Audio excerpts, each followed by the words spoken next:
Good morning, everyone. I'm just giving a few more minutes for the waiting room to clear. Welcome to Digital Payment Solutions for SMEs webinar. I am the moderator, Maria Daniel. I'm here in my capacity as president of the FinTech Association. And let me just say on behalf of our association that is really focused on bringing together the ecosystem, I'm really pleased to see the Ministry of Trade and Industry and the Bankers Association coming together to bring education, knowledge to all the players. Even though we're saying MSMEs, I know, whether we're big or small, given where Trinidad and Tobago is right now in terms of e-commerce and where we need to leapfrog, I think we could all benefit from hearing what our bankers are going to do to help us get our e-commerce solutions. So to start off the day, I'm just going to ask Mr. Randall Karam, Chief Technical and Operations Advisor of the Ministry of Trade and Industry, to kick us off as we listen to over 20 years of experience of each of these bankers, open up the world of e-commerce to everyone participating this morning. Mr. Karam. All right, thank you to our very distinguished moderator, Ms. Danielle. On behalf of the Ministry of Trade and Industry, it gives us great pleasure to partner with the Bankers Association of Trinidad and Tobago on what we believe to be a most important topic in raising awareness about e-commerce and the adoption of digital payment solutions. The role and importance of e-commerce in undertaking business transactions has no doubt escalated since the onset of the COVID-19 pandemic. Lockdowns and other mitigation measures have disrupted economic activity in ways which the world was largely unprepared for. But fortuitously, e-commerce has provided a solution for businesses and have resulted and created and caused the survival of many firms and entrepreneurs during this pandemic. It is commendable that during the pandemic, our local businesses found innovative ways to go digital. But going forward, we need to ensure that businesses are better prepared to participate more meaningfully in the digital economy. To achieve this, the Ministry of Trade and Industry believes that there must be an enabling e-commerce ecosystem. This quite naturally requires changes in both public policy and business practices to improve the digital and trading infrastructure, facilitating digital payments, and establishing the appropriate regulatory frameworks for online transactions. This approach must therefore be holistic.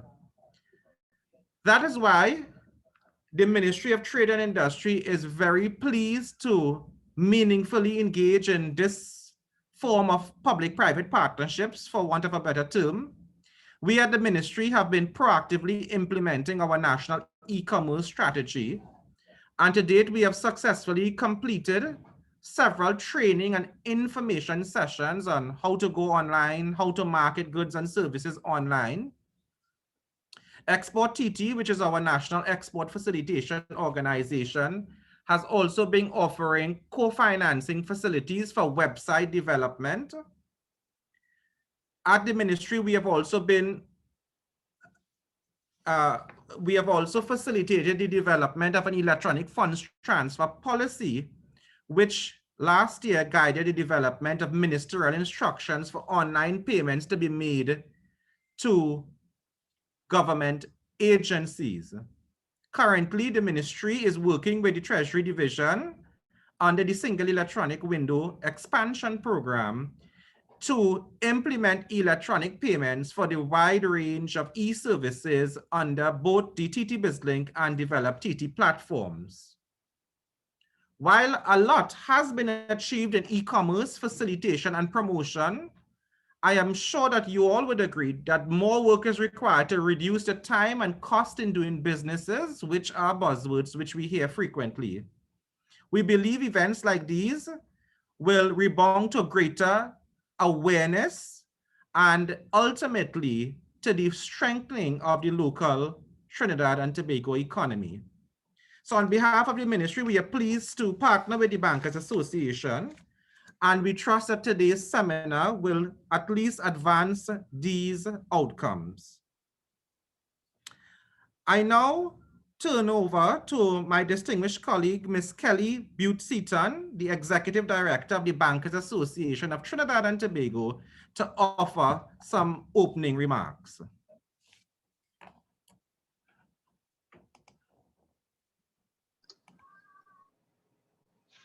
Thank you very much, Mr. Karam. Friends, colleagues, participants, good morning. I am Kelly Butte-Seaton, Executive Director of the Bankers Association of Trinidad and Tobago, and I'm pleased to welcome you to this forum on digital payment solutions for micro, small, and medium enterprises. This morning, BAT is represented by a team of knowledgeable and articulate speakers from our banks.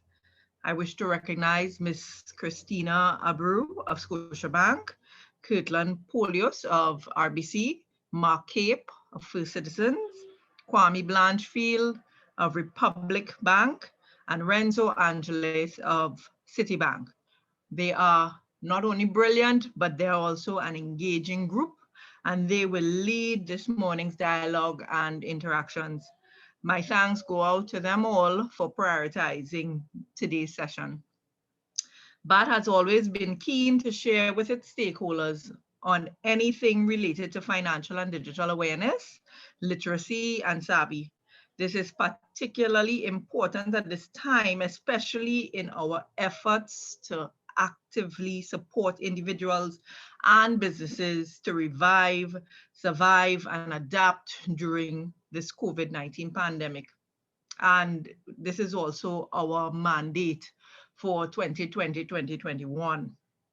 So it lines up perfectly.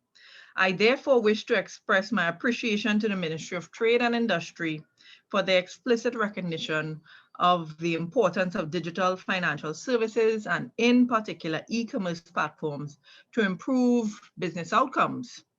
Also, in so doing, extending BAT's platform so we can continue to fulfill our mandate, which we have seen as priority from last year onwards.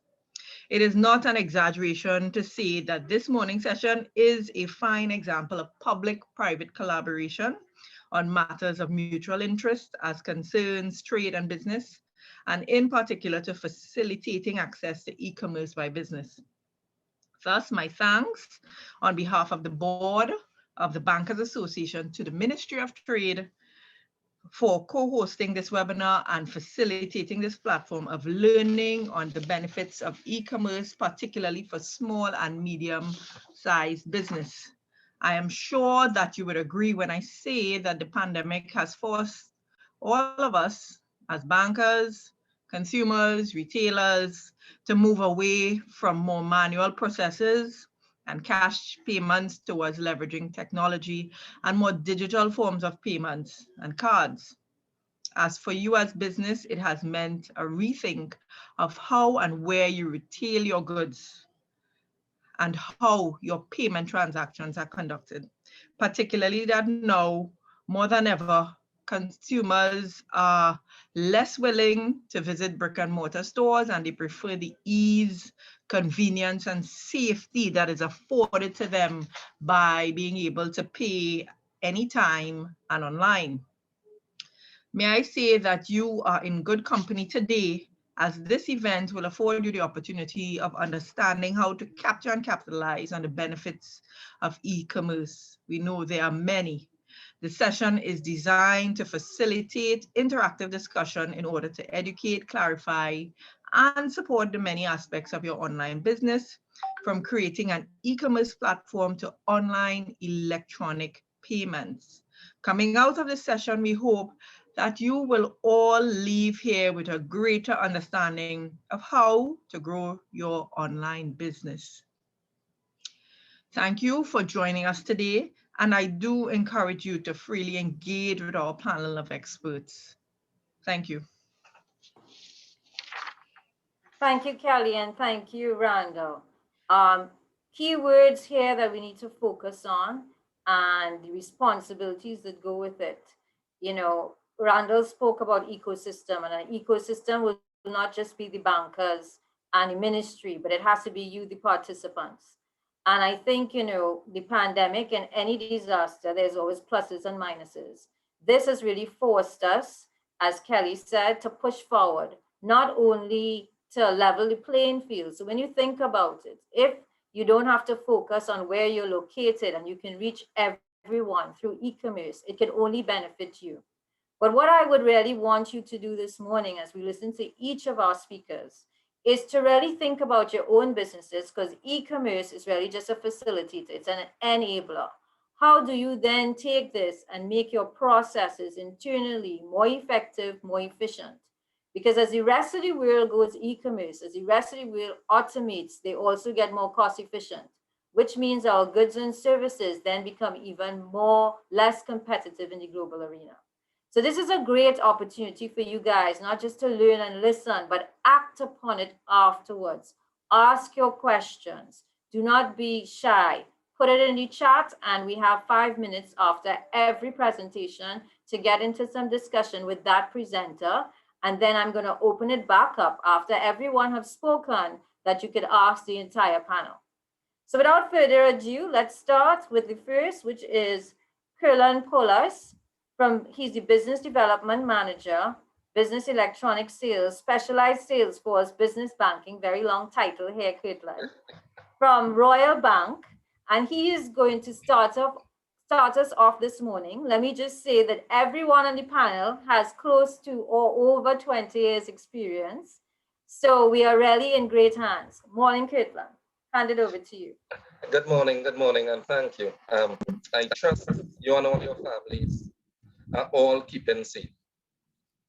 My name is Kirtland Polias, and I'm the Business Development Manager, Business Electronic Services for Trinidad and Tobago and Barbados. I would like to thank each and every one of you for attending, next slide please, for attending our virtual advice event today, where I will be sharing some information on how to unlock the potential of your business during this time. The current global pandemic has presented numerous challenges for all types of businesses. At RBC, these challenges has provided us with the unique opportunity to use innovative payment solutions to enable you, the client, to continue your business operations while remaining safe by adhering to the new standards for human interactions and social distancing. Your customers will no doubt continue to need and even demand experiences that are convenient, contactless, clean, and socially distanced. In addition, we expect that online purchases, especially for essential goods such as supermarkets, pharmacies, household supplies, but indeed all goods and services, will continue to grow. RBC Merchant Services offers innovative payment solutions that can support your business during these unprecedented times. For example, we have wireless point-of-sale devices via Wi-Fi or GPRS connections, which gives you the ability to accept payments anywhere, anytime, thereby allowing your business the flexibility to continue to offer your products and services during this time with home delivery and curbside pickup. We also offer tap-to-pay contactless payment acceptance.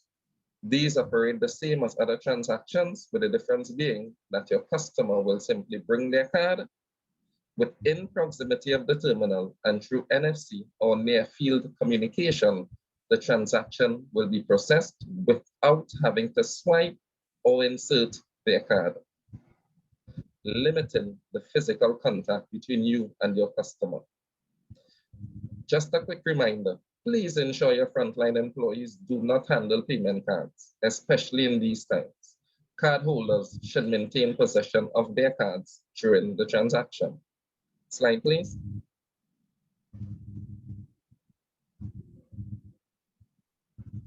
Next slide. Here we have some examples of the types of devices available. Both the VX520 starting from the left and the VX6 and the VX820 are available with dial-up and Ethernet connections.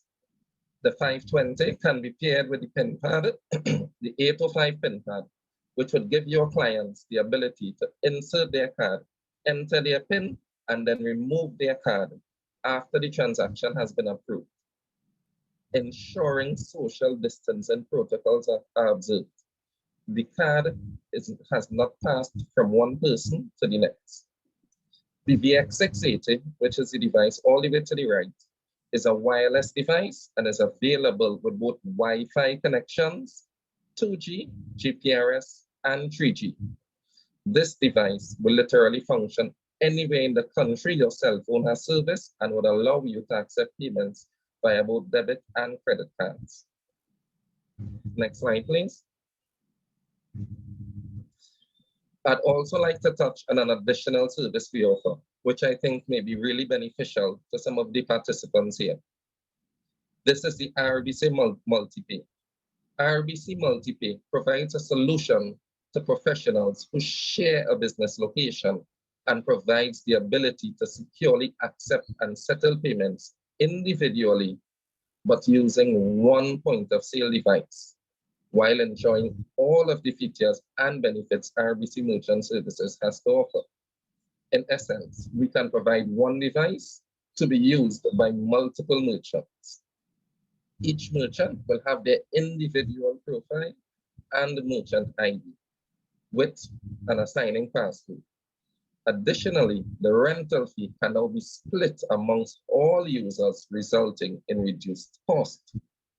As with all our other merchant services, to support your business needs, daily email statements are sent individually to each professional that is set up under one device. This solution is ideal for professionals operating in the healthcare industry, the legal space, financial, and the retail sector. Operators also in the hair, cosmetics, personal care, spa treatment industries who cohabitate in one space will also greatly benefit from this product. Slide, please. Now we'll take just 2 minutes to discuss our newest offering. This is the RBC EasyPay 2.0. This is a small, compact device that easily fits into your shirt pocket. It's really geared towards merchants on the go. It processes both debit and credit card transactions. Features include chip and PIN technology and tap-to-pay contactless payment acceptance. The RBC EasyPay 2.0 can connect via Bluetooth or Wi-Fi. This device is literally a full-featured terminal, inclusive of tips and refunds. So to our folks in the travel and entertainment industry, this is an excellent offering. Important as well, you can easily view transaction receipts and then safely and securely either text, SMS, or email these receipts directly to your customers via the RBC EasyPay 2.0 application. It's really against this background that we are providing the information in this seminar. If businesses are able to sell online and receive digital payments, this will ensure an opportunity to remain solvent, grow your business, and better navigate this economic crisis. In fact, even after COVID-19, which probably won't be until 2022 or even 23, it is likely there will be long-lasting changes in consumer behavior. Customers who are forced to use technologies will likely realize and now even appreciate the value and convenience that they add to their lives. Therefore, it's important that you and your businesses are ready. Next slide, please. Now let's discuss RBC's e-commerce solutions. RBC's e-commerce solutions allow your business to be open 24/7 by accepting payments from your customers online or even via your website or even using social media platforms. example, Facebook, Instagram, WhatsApp. And you are now then able to ship your products and services locally and internationally. Again, ensuring social distancing protocols are observed and meeting your target audience.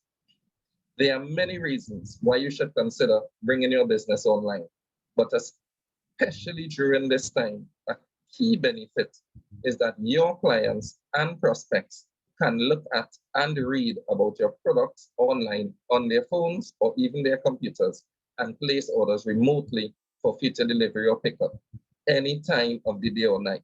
We all, I'm sure here, appreciate being able to log on at whatever time using your laptop and being able to view the product someone has available and order it and have it delivered directly to your home. Slide, please. What do you really need to get set up? Depending on the type of product that you decide to go with, you will normally need to develop a website, preferably using a website developer. There are a number of companies locally that can help you set up your website. RBC will also provide you with the requirements your website has to meet in order to accept credit cards. You will, of course, need to open an account with RBC to facilitate the payments. Finally, you will need a payment gateway. First Atlantic, slide please. First Atlantic Commerce and Plug and Pay are payment gateway providers with clients such as Flow, Standards, Digicel, and PriceMart, just to name a few. They provide not only a secure, reliable, and user-friendly payment solution, but they offer outstanding customer support with dedicated personnel to help you to get your business online in the quickest, most painless way. But hold on. What if you currently sell primarily through social media without having a website set up and operate probably a cash business? This is no longer a barrier. RBC partners with Figaro. This partner provides an e-invoicing solution. To clarify, this means you can collect payments using any form of electronic messaging. This includes, again, Instagram, Facebook message, WhatsApp, even an email, without having to have a website set up. As an example, you currently advertise on social media and the client reaches out to you asking if you have X product available. We can give you the ability for you to respond to this client, and embedded in your response is a pay note button. When your client hits this button, they are taken to our vendors page, which is branded with all your information, logos, taglines, anything you want to put on there. Your client will now then enter their credit card information. The transaction is processed and funds are credited to your RBC account. Additionally, at the end of each day, you will receive a statement from RBC and from the vendor showing all transactions processed. This allows you to ensure payment is received before disbursing your goods, which is of paramount importance when doing online transactions, checks and balances. Next slide, please. I'd really like to thank each and every one of you for your time today. I hope you found the content to be informative and provided you with valued advice on how to operate your business during these unprecedented times. Slide, please. On the screen now, you will see a list of contact information for a dedicated team of professionals, and we stand ready to assist your business needs. I am personally available at any time, and I can connect you with the person to best meet your business requirements. Please reach out to any of the team members listed on the screen for more information on our innovative payment solutions. I'll also encourage you to visit our website at www.rbc.com/merchant services. That's www.rbc.com/merchant services. Thank you very much for allowing me the opportunity to present to you today. I'm now available to answer any questions you may have. Thank you, Kirtland. Well, I'm very excited listening to all these products and services. I hope it's just as easy to set up your account and get it going. 100%. We have quite a few questions. So, Kirtland, do you want to look in the chat or you want me to read it out? Let me read out some of these. Do you need to have a separate account set up with Figaro, or are there services integrated into RBC's offering so that you simply have to sign up in one place only? That's a great question. You know, one of the issues we all have with the bankers is every service you need to set up a new application form. So how does it work, Kirtland? Excellent question. So it takes two aspects. First of all, you will need to have a bank account set up with RBC to facilitate the payments, and that's a compliance issue. The bank account will need to be in the registered name of the business. Luckily at RBC, we also have the facility where professionals, registered professionals, and we speak in doctors, dentists, lawyers, architects, can set up a personal account. Accountants, yes, can set up a personal account to facilitate business payments. Reference Figaro, being the gateway provider, you will need to engage Figaro separately. But luckily, we have a dedicated team of professionals. You are not going to be left in the dark where you're just reaching out to some generic email box. We have someone that will work with you and act as a conduit between Figaro and yourself to ensure the integration is completed. So yes, you will need to connect and integrate with Figaro, but it will not be a painful process. Okay, that sounds great. So, you know, I know this is not something you could commit to, but of course everyone wants to know cost. You know, what ballpark would it take? I imagine it will depend on what system you're setting up. If you're going with the point of sale terminals, how many terminals, etc. But ballpark, what would you say, like for the easy pay? We're getting quite a few questions on the easy pay. What kind of ballpark figure are we talking about here? Okay, so let me take each one in turn. Reference the point of sale devices. We have these standalone devices, the regular ones you see when you go to the grocery store. They are normally around $400 per month rental fee.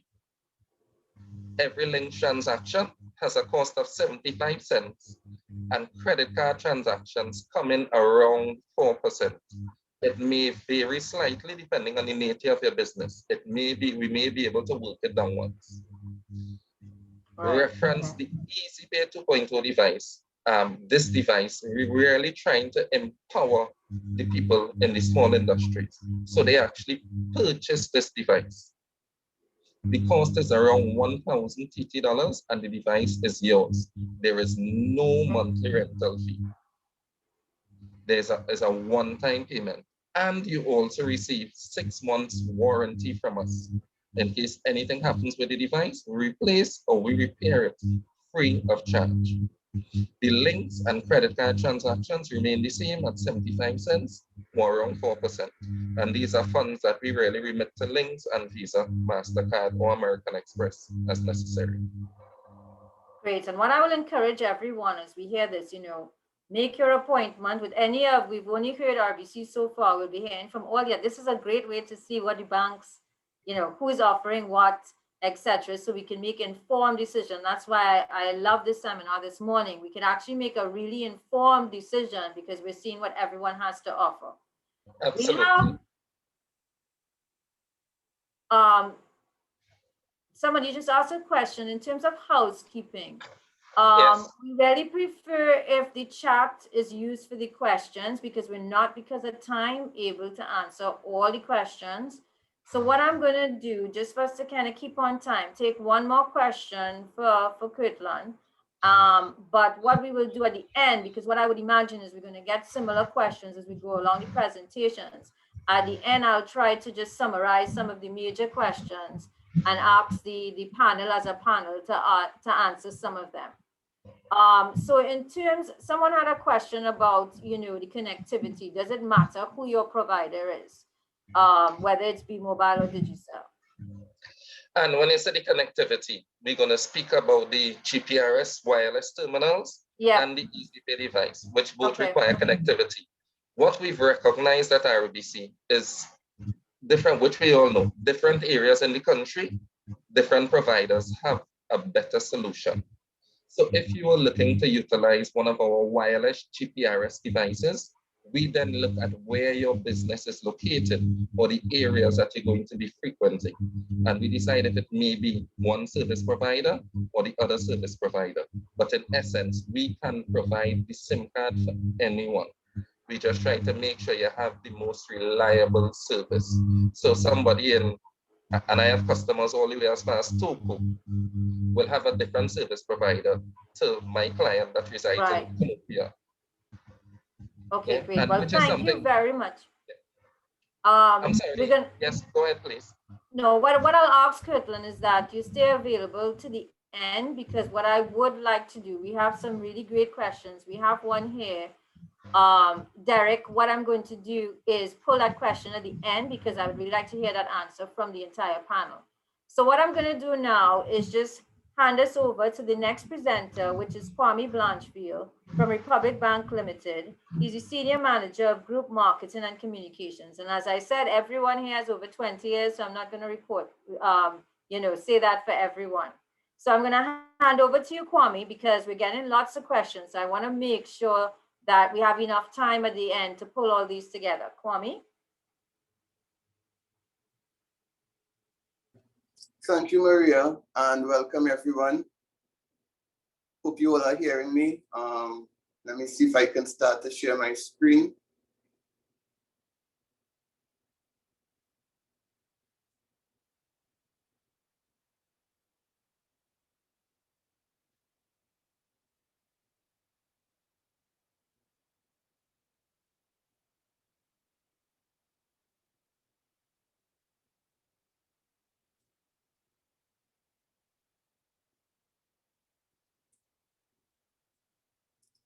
I'm not getting the ability, Maria and team, to share. Let me try on this device.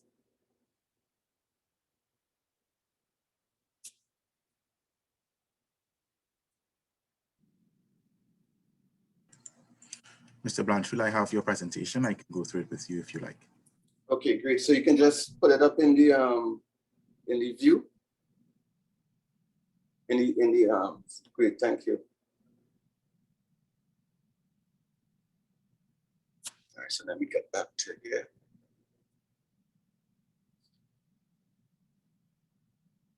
All right, so thank you guys. Sorry for that mix up. So again, welcome and thanks for being such an engaging audience so far with respect to the questions, but we are very much excited to be here and part of the conversation around e-commerce and digital payment solutions. And as you know, e-commerce is just one of the many digital payment solutions that are afforded by the banks in Trinidad and Tobago, by all banks represented here. And generally, we know e-commerce as the Amazon model, where you shop online, you use your credit card. But I would like all participants here to think and to remember now that we have our debit cards that will soon have local e-commerce capabilities, because they are now a Visa-linked international debit card, conforming with the requirements to have e-commerce transactions, such as all debit cards now will have a number, an expiry date, a CVV at the back, so allowing for local e-commerce. So no longer is e-commerce in the traditional sense the specific remit of credit cards only. It is now going to be debit cards for local purchases. So something to consider as you build your business and you seek payment solutions, to consider that you would want to also have a merchant internet facility. Okay, and let's move on. So we'll go through quickly what is e-commerce, some of the key international drivers, the benefits, and our EP solution. And many of you guys know this, but we'll run through the slides just for reference and context. Yeah, next one. We know e-commerce is really purchasing and selling of goods and services electronically. And that could mean paying a bill. It could mean also signing up for a particular service and paying that particular application fee. It could mean actually paying for a good and having that good delivered to your business or address or physical address at home. Or it could also mean paying for that good and collecting it in store. So when we talk of e-commerce, I want all participants to remember that there are different models for e-commerce depending on your industry type, your sector, and you do not necessarily have to engage in customer fulfillment where there is a need for physical delivery. If it gives you that competitive advantage, fine. But there's also that option where you can start off where customers collect their items in store if you have a physical branch. If you don't, well, then you would need to look at inland delivery. But the point here is, for those who have nationwide outlets, it's important to consider your branch as a collection point for an item that would have been paid online. Next. Some of the key drivers of e-commerce we know, and I mean, I don't want to spend much time on this slide, but the omni-channel retail experience is very, very important, where you can go into a physical store, see something that you like there, go online and purchase that same item and perhaps even get it delivered to you, or even go back to the store and collect, particularly if the store is near to your workplace or your home. So again, these are some of the known drivers of e-commerce, and it's growing locally because we know some of our penchant for foreign internet transactions, where we're seeing a lot of Amazon and purchases from our cardholders. So we know there is that knowledge of e-commerce. We just need to create that ecosystem and demand locally. Next.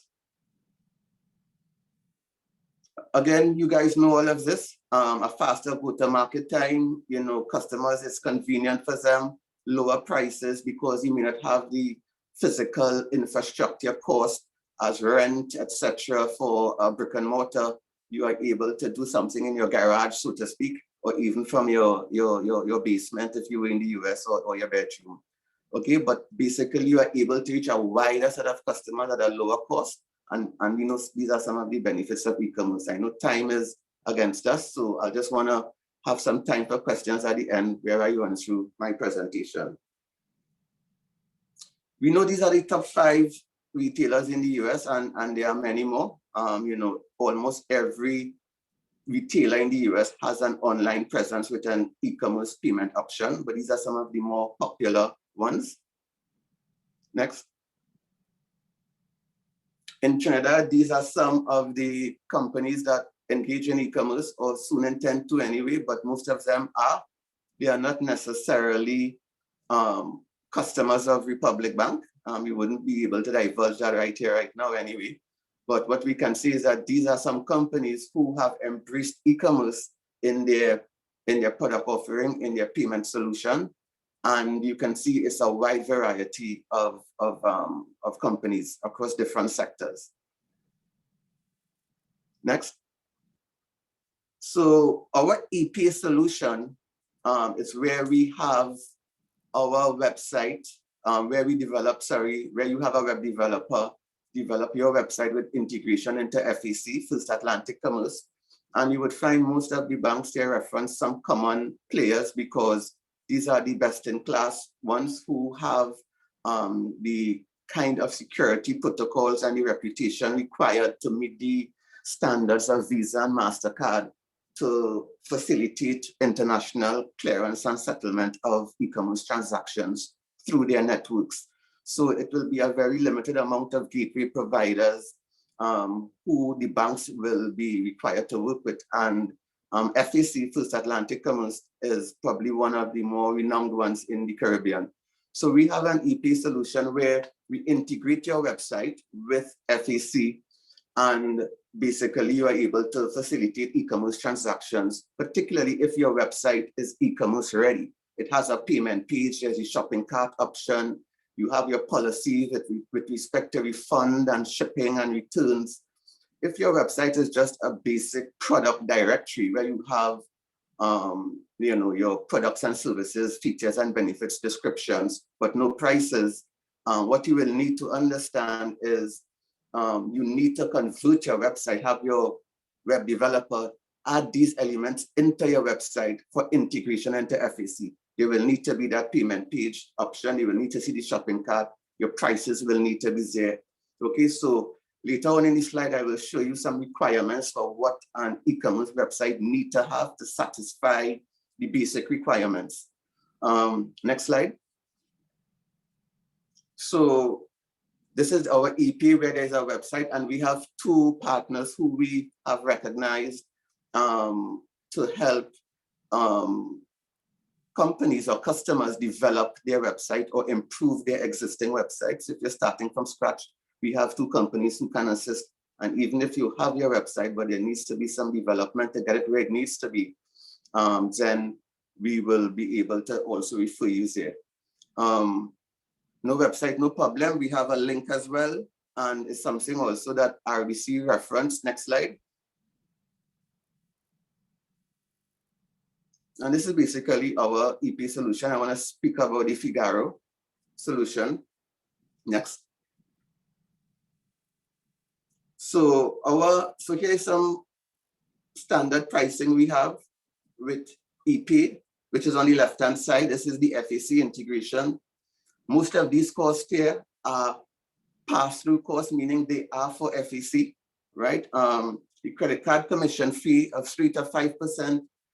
Depends on your merchant category. If you are an existing customer with Republic Bank, you will enjoy your same rate that you enjoy in your physical setup. But on your left-hand side here is if you have your website or you want to go be part of developing your website with integration into FAC, this is our EP solution and its cost. You'll realize there are fixed costs and there are variable costs. And I would like for the members here to understand that there are fixed costs and variable costs. So look at cost in that way.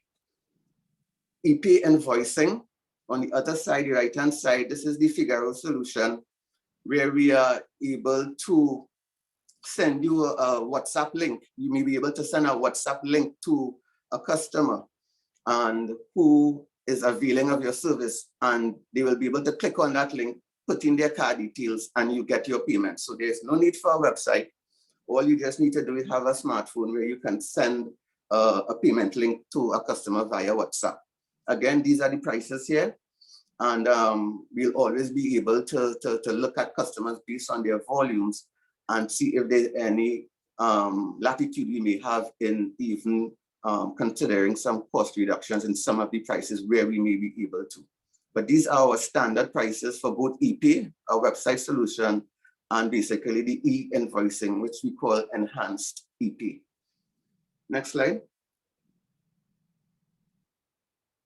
So basically, you'll need to ensure you have a commercial RBL account. We'll open up one for you. If we know that in the case you are an existing customer, you are known to the bank, perhaps let's just say as a nuts vendor, and your customer bringing $700 a week, we can open a commercial account in your name as a trading as, but we will be encouraging you to open, to fulfill a registration and to get the business registered as is compliant with Central Bank. So we would want to ensure that there is no commingling. So basically you will need to open a commercial account and we can go online to our website, republictt.com, to look at our onboarding policies. Basically, you can open a commercial account online from the comfort of your home or workplace without stepping foot into the branch. Next slide. So just some quick use cases as to how e-commerce can work for your business and some examples for particular sectors. Next slide. So there's Irish Bites. He basically has a phone-in order. His food is very popular and he has the ability where he takes calls and prepares the order for persons to come in and pay afterwards. But after an hour of no-show, his staff will then call the customers to come. And some customers may have forgotten, they got caught in a meeting, etc. Traffic was a bit hellish to get there, so they reached late and they forgot. So basically he has food prepared, but no one coming to pay for them. So what does he do? He can't put it back in the food in the food dishes. So what does he do? If he had a solution where he could receive payments as the customer makes the order, then the onus really is on the customer to come and collect. But if the customer hasn't paid, there is no onus on the customer to come and collect. So that's where we want to move the liability almost from the owner to the customer, saying it's on your responsibility to come and collect your food that you ordered, as opposed to me calling you, running up my phone bill, wasting my staff's time. That's one example of how e-commerce can work for some small businesses who do phone-in orders. Next. Right, Jamie runs a small nail tech business from her home. Customers keep forgetting to work with enough cash, particularly if there's some project scope creep. Well, Jamie, do my nails and do this and do that, when Jamie just thought they were coming to do their nails. So basically with that, she can send these customers a WhatsApp asking them to pay, and they will then be able to open the link and pay for Jamie via their credit card. Again, soon, your local links debit card will be able to do local e-commerce transactions. And that is a big, big game changer in Trinidad and Tobago for e-commerce. Next slide.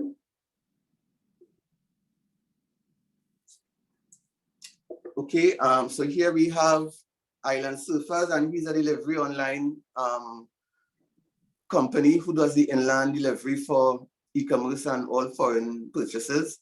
And his driver complains that sometimes there are issues with the connectivity, or the terminal doesn't work. So once they're signing up for ePay, when a customer is email their invoice, they can now pay Net Surfers directly. So again, another use case for customers, and it shows that there are many products and services out here for SMEs to avail of by all the banks. Right, so once again, the Public Bank is very proud to be part of this conversation. We hope that it continues and that all SMEs integrate e-commerce as part of their payment solutions. If you're opening up a physical business, one of these things you're going to do is have a cash register and have a point of sale machine. You need to go one step further and think, I need to also have an internet merchant account. That way you cover all possible payment options, particularly online. Next slide. And these are some must-have for your e-commerce websites. It must be user-friendly, else persons won't come back, you won't get that stickiness. You should be able to have that website optimized for mobile, for various mobile devices. So the customer and the navigation experience remains same or unchanged. Have special offers. Right? If you know some of the popular pizza outlets, there are a lot of online promotions and offers. You must have a return and refund policy. That gives confidence in your website. It's part of the e-commerce 2.0, so to speak. Right? You must have your return refund policy clearly noted, stated. Your shipping policy. Are you shipping to everywhere in the world? Are you only shipping to the US? Are you only shipping to the Caribbean? Are you only doing local shipping and not cross-border shipping, right? Contact us. They must be able to have a reference where they can come and contact you, mainly email as well as physical, a telephone number. Some FAQs, right? So persons understand exactly a bit more. As well as your security features. 3D Secure is very important to help against fraud. Republic Bank has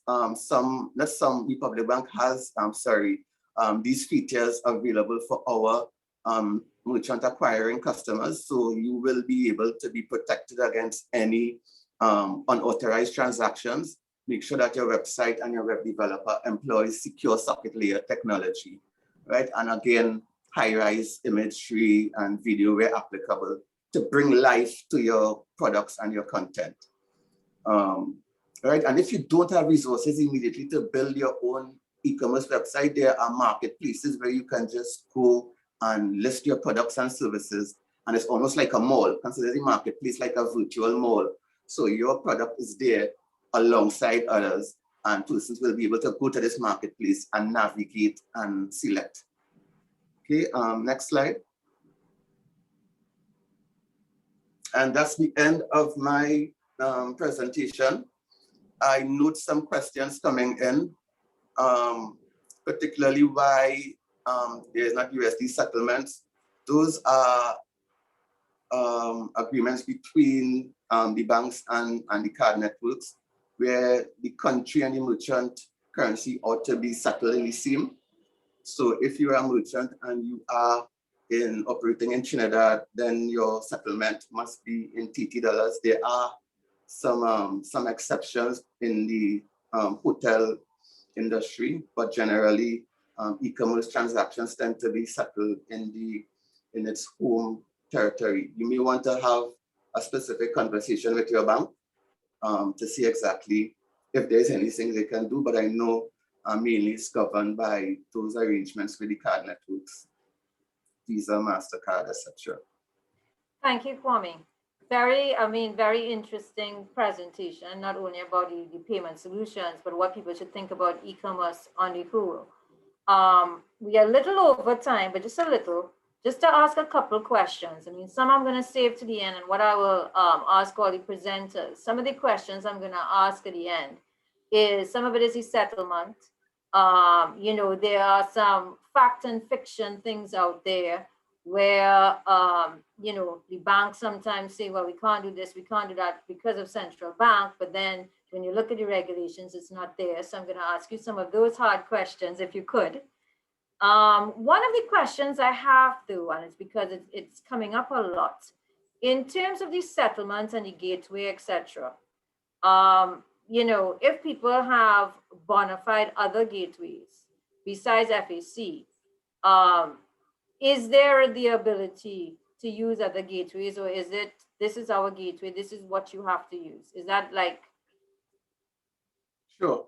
not negotiable? Yeah, the gateways need to meet certain requirements, and they need to be also recognized and verified and validated by the card networks. But remember, if you use a Visa or MasterCard, those transactions go through Visa or MasterCard for settlement and clearing, right? Courtesy the gateway.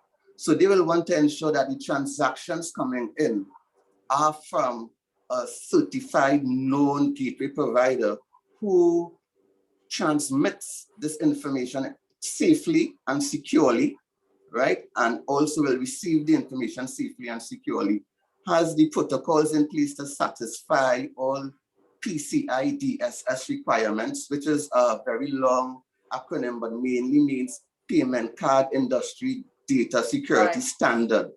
So you will want to ensure your gateway employs these things and satisfies these requirements.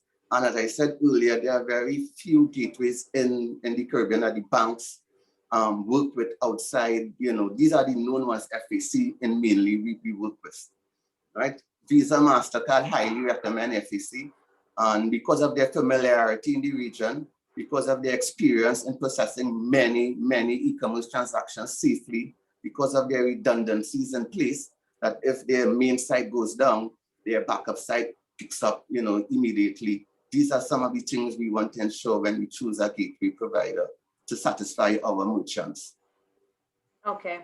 And what I'm going to do, I mean, Kwame, I don't know if there's any particular ones you want to respond to, but I want to go to the other presenters, because some of the questions I'm going to ask at the end, which I'm kind of just giving some notice to all of you guys as well, is in terms of the registering process. So I don't think that you really have to sell e-commerce. I think people want to be able to do it, but there's a general complaint, and I would say of almost all the banks, that the signing up process takes long, that I already have an account with Republic Bank or RBC, etc. And again, it seems like, you know, being able to get access to these services seem to be an issue. So, you know, when we start to go online and we start to sell e-commerce and we're selling this to the market expects that you respond immediately. So I'm going to leave that to the end for all the participants to think about and to have an answer of what really causes some of the, you know, the bottlenecks in getting these approvals? You know, how much of it is regulatory? How much it is that some of these small businesses that don't have their paperwork in order? So I would like us to touch that as one group question for everyone to think about. I'm going to go on now to Mark Cape, who is the Manager, Sales, E-Payments and Business Development, Electronic Banking Unit in First Citizens Bank. Mark, you're getting in the middle of it now. If you're following the questions are actually pretty great. So, you know, you'll be in the hot seat at the end of this. So I would really love to hear your presentation as well. Go ahead, Mark. No problem. So yeah, I really I didn't draw the short straw. I'm right in the middle. That's fine. I'll try not to be repetitive, guys. Give me one sec just to share my screen. All right, lovely.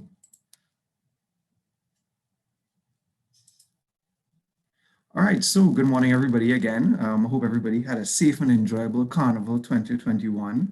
I'm here to discuss the First Citizen suite of e-commerce solutions. Some of the information may have been presented already. I'll try my best to skip through or maybe give you a different perspective.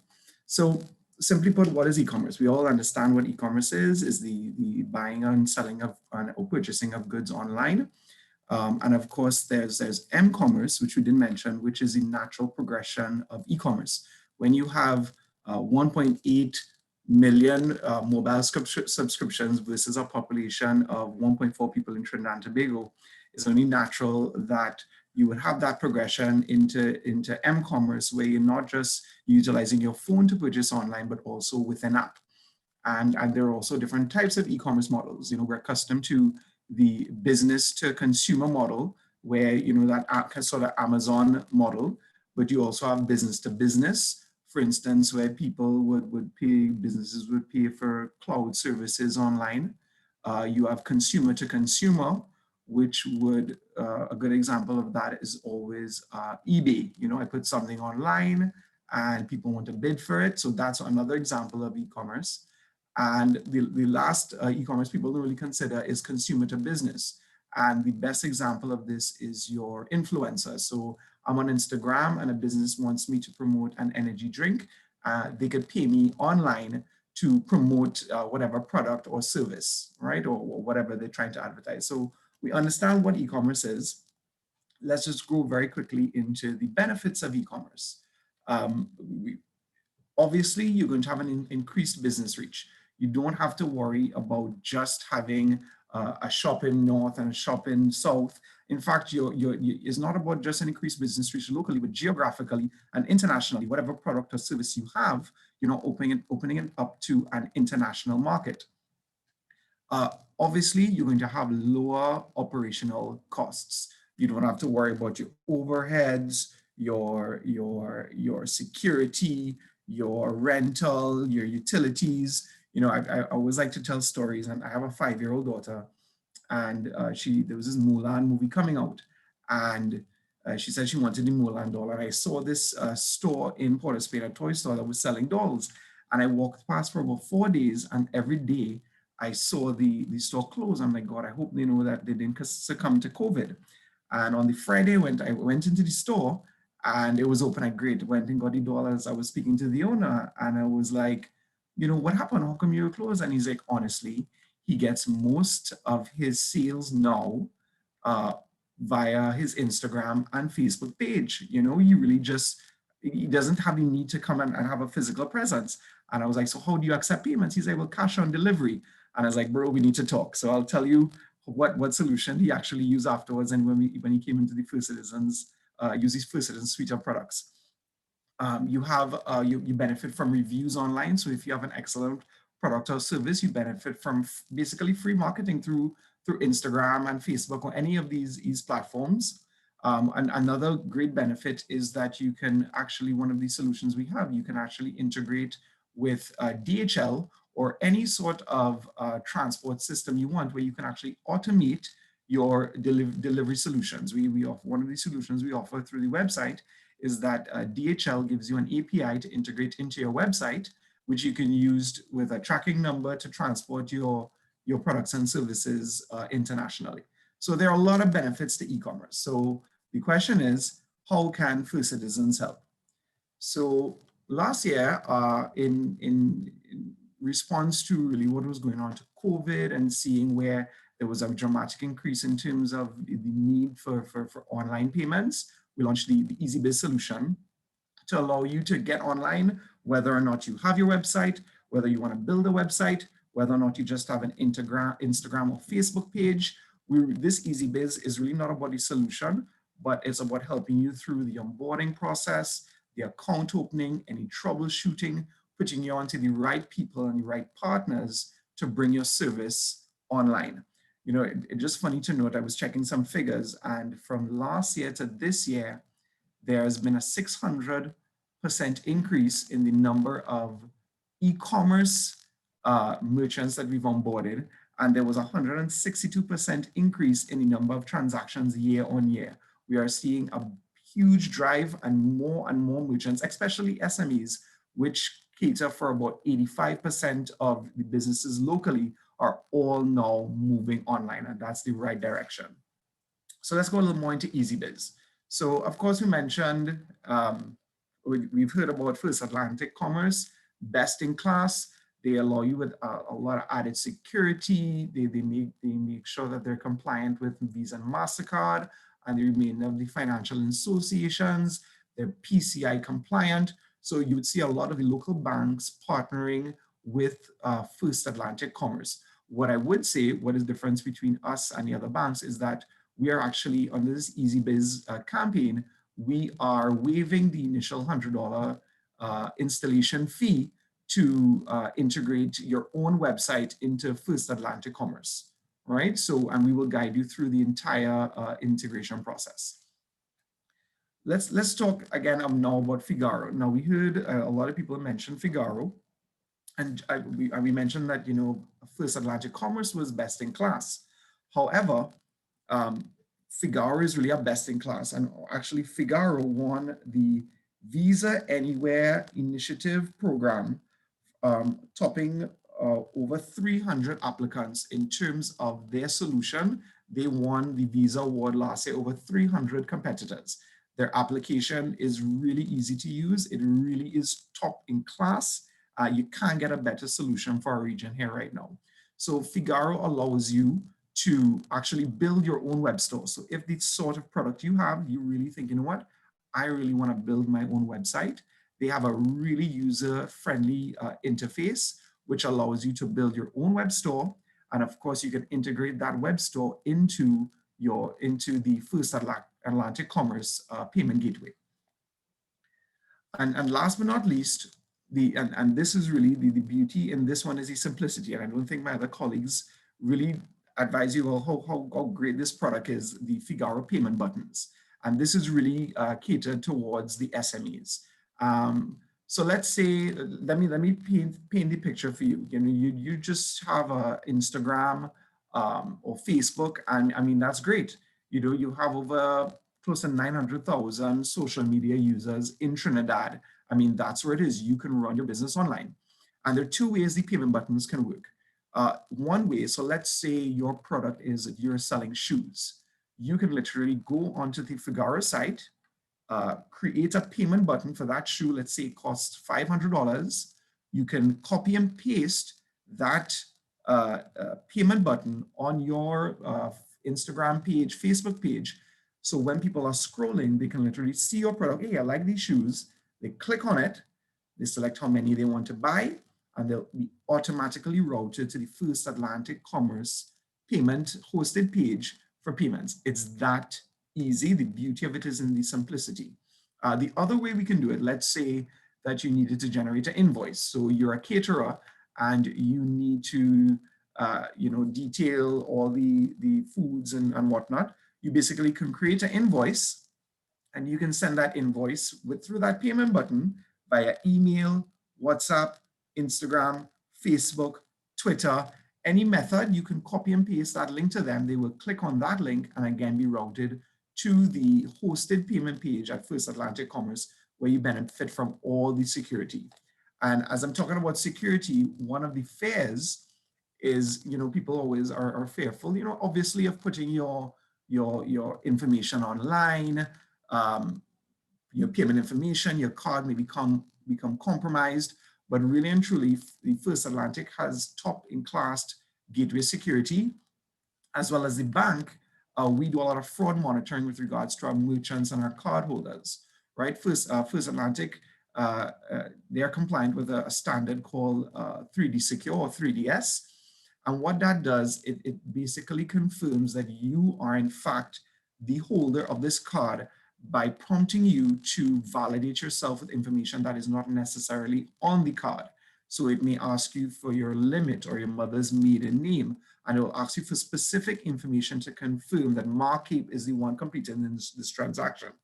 The other way that they actually provide a very high level of security is through something they call risk-based analysis. So if my trending for my transactions is that every month I pay my WASA, flow, and all of my utilities, and if for some reason in the middle of the night they see a transaction for a site that they're not familiar with, they will actually flag that transaction and decline it, right? So there's a lot of there's a lot of things happening in the background to ensure that your transactions are safe and secure under the EasyBiz suite of products.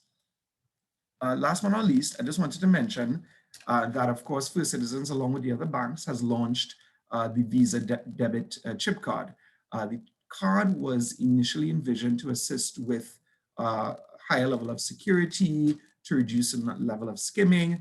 But of course, we got the EMV technology, the chip technology. We're now able to do contactless payments. And last but not least, you can now use your Visa debit card to purchase transactions online in our local e-commerce ecosystem. So it's working, which really benefits the SME merchants. Your clients may not have a credit card, but now they have a debit card, and through the technology, they can now accept these payments online. So with that being said, I was trying to keep it short and sweet and not repetitive.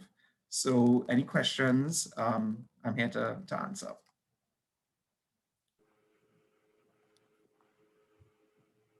Thank you, Mark.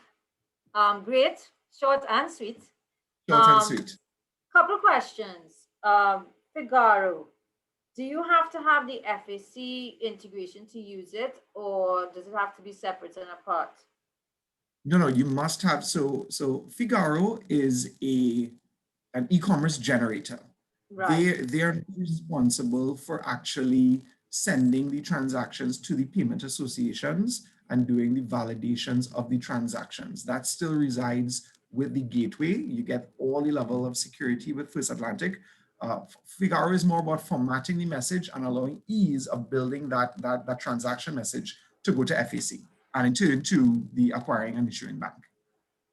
Okay, one question I have, which, it's coming up in different forms of fashion, and it's actually something that was raised through the FinTech Association as well. There's some confusion on the debit cards, right? So we saw great debit cards, as you would know, and all bankers know. Credit cards penetration is really, the numbers I hear is always somewhere between 25 and 30%. Right? So there's a large portion of the population that didn't have credit cards, and therefore doing the e-commerce, just like in your example, it's a pay cash on delivery kind of system, right? Which kind of limits people as well. So my question is, explain to us, when you're using your debit card, can I do limitless local TT to TT transactions? And how is it treated when I'm using my debit card to do US transactions? Because what I understand, there are also limitations, the banks, and I might be asking you an unfair question because your position might be different to one of the other banks. So I'll probably ask this at the end again. What is the position there? Because we've been getting, mixed reviews on that. Right. No. So your limit from a local e-commerce perspective will be the same as from a point-of-sale perspective. In terms of your card, I believe our cards now have a $10,000 limit for POS terminals, and the same thing will apply to the e-commerce as well as the merchants themselves based on what type of business. So for instance, if you're selling books, I'm just saying, and the average ticket size is $500, you're not going to get a transaction limit of $10,000, right? So yeah, I mean, agreed. But from an international perspective, yes, there has been some confusion, and the confusion, I wouldn't call it confusion, the skeptical nature of it is because of the declining FX. You know, people could use it as an ability to get FX. So all the banks are working very closely to determine, you know, what limits, how do we do it, how do we introduce it, you know, because we have to be very, very careful given the current economic climate. So it's not a technical issue, it's really a business issue that all the banks are working very closely together to navigate and determine how do we allow or introduce international payments using the local Visa debit cards. But for now, you can use it to do your local e-commerce. Okay, great. One specific question to you. Has FCB given up their M-Power machine? Someone was saying they haven't heard about it in the presentation today. No. I didn't hear about it. I was told that, you know, we were focusing primarily on e-commerce. Right, so it's there. It's there. It's still working. It's fantastic. You can check out our site, firstcitizenstt.com, and you'll get all the information on MPOS, MFIRST, traditional POS terminals, kiosks, anything, you'll get the information there. But yes, it's still there. It's still working. It now also has a contactless capability. And, you know, the SMEs really love it. It's easy to use, easy to navigate. It's cheaper than the conventional terminal, you know, and we love it. Yeah. Yep. And one question we have, it's probably a question I'll ask in the group as well, is that, so you've given us a lot of time to ask questions, so you're getting some of it. You know, in terms of fees and commissions, and because you know, even a seminar like this, the great thing is the bankers coming together, not looking at your individual motives, but really building the economy, building the industry, getting our people up with the e-commerce solutions. And as I said, it's not just about payments. You all are talking about. Everyone has mentioned what your website need to look at. So, you know, payments is just one part of it. But do you see the industry moving in a direction, and I don't know if at the BAT level this is being discussed, of regularizing fees and commissions that will really incentivize, you know, the smaller businesses? I mean, I think it was RBC that actually had the multi-pay solution, which really helped people to share one terminal, which I thought was good. Where do you see the industry or the association going with that to try and get more transactions through the system and less competition on commissions and fees and stuff like that? I mean, to speak specifically, the fees maybe be out my pay grade, but what I would, from a First Citizens perspective, I would try to make this transition as easy as possible. So for instance, the integration fees with regards to whether or not you're linking directly to First Atlantic Commerce, the one-time installation fee for Figaro, we've actually waived those fees. You're not going to pay any installation fees of $100 US. Additionally, I want to put it in perspective. If you utilize this Easy Biz platform and you utilize, like for instance, the payment buttons, you can start accepting payments online for as little as $100 a month. Right, okay. But from an MPOS perspective, I believe the rental on those is $150, right? So we really want to push people into the online space, and we're trying to make it as easy and as affordable as possible for the SMEs. Because at the end of the day, you know, you have to make sure we don't want to as you say, break you with fees and charges. We're waiving as many fees as possible. And for less than $100 a month, you could be accepting payments online. And that's TT dollars, right? Just to be clear. TT dollars. Right. Yep. TT dollars. Okay, so thank you very much, Mark. Again, very interesting. What is also interesting is you're already not repeating yourselves. We are getting different perspective from each presentation. So I find that, you know, encouraging. So what I'm going to do now is hand over to Christina Arbro, who is the Director of Global Transaction Banking at Scotiabank for the Caribbean, South and Eastern. Hi, Christina. Hello, hang on one second. Yeah, thanks. Just trying to share my screen.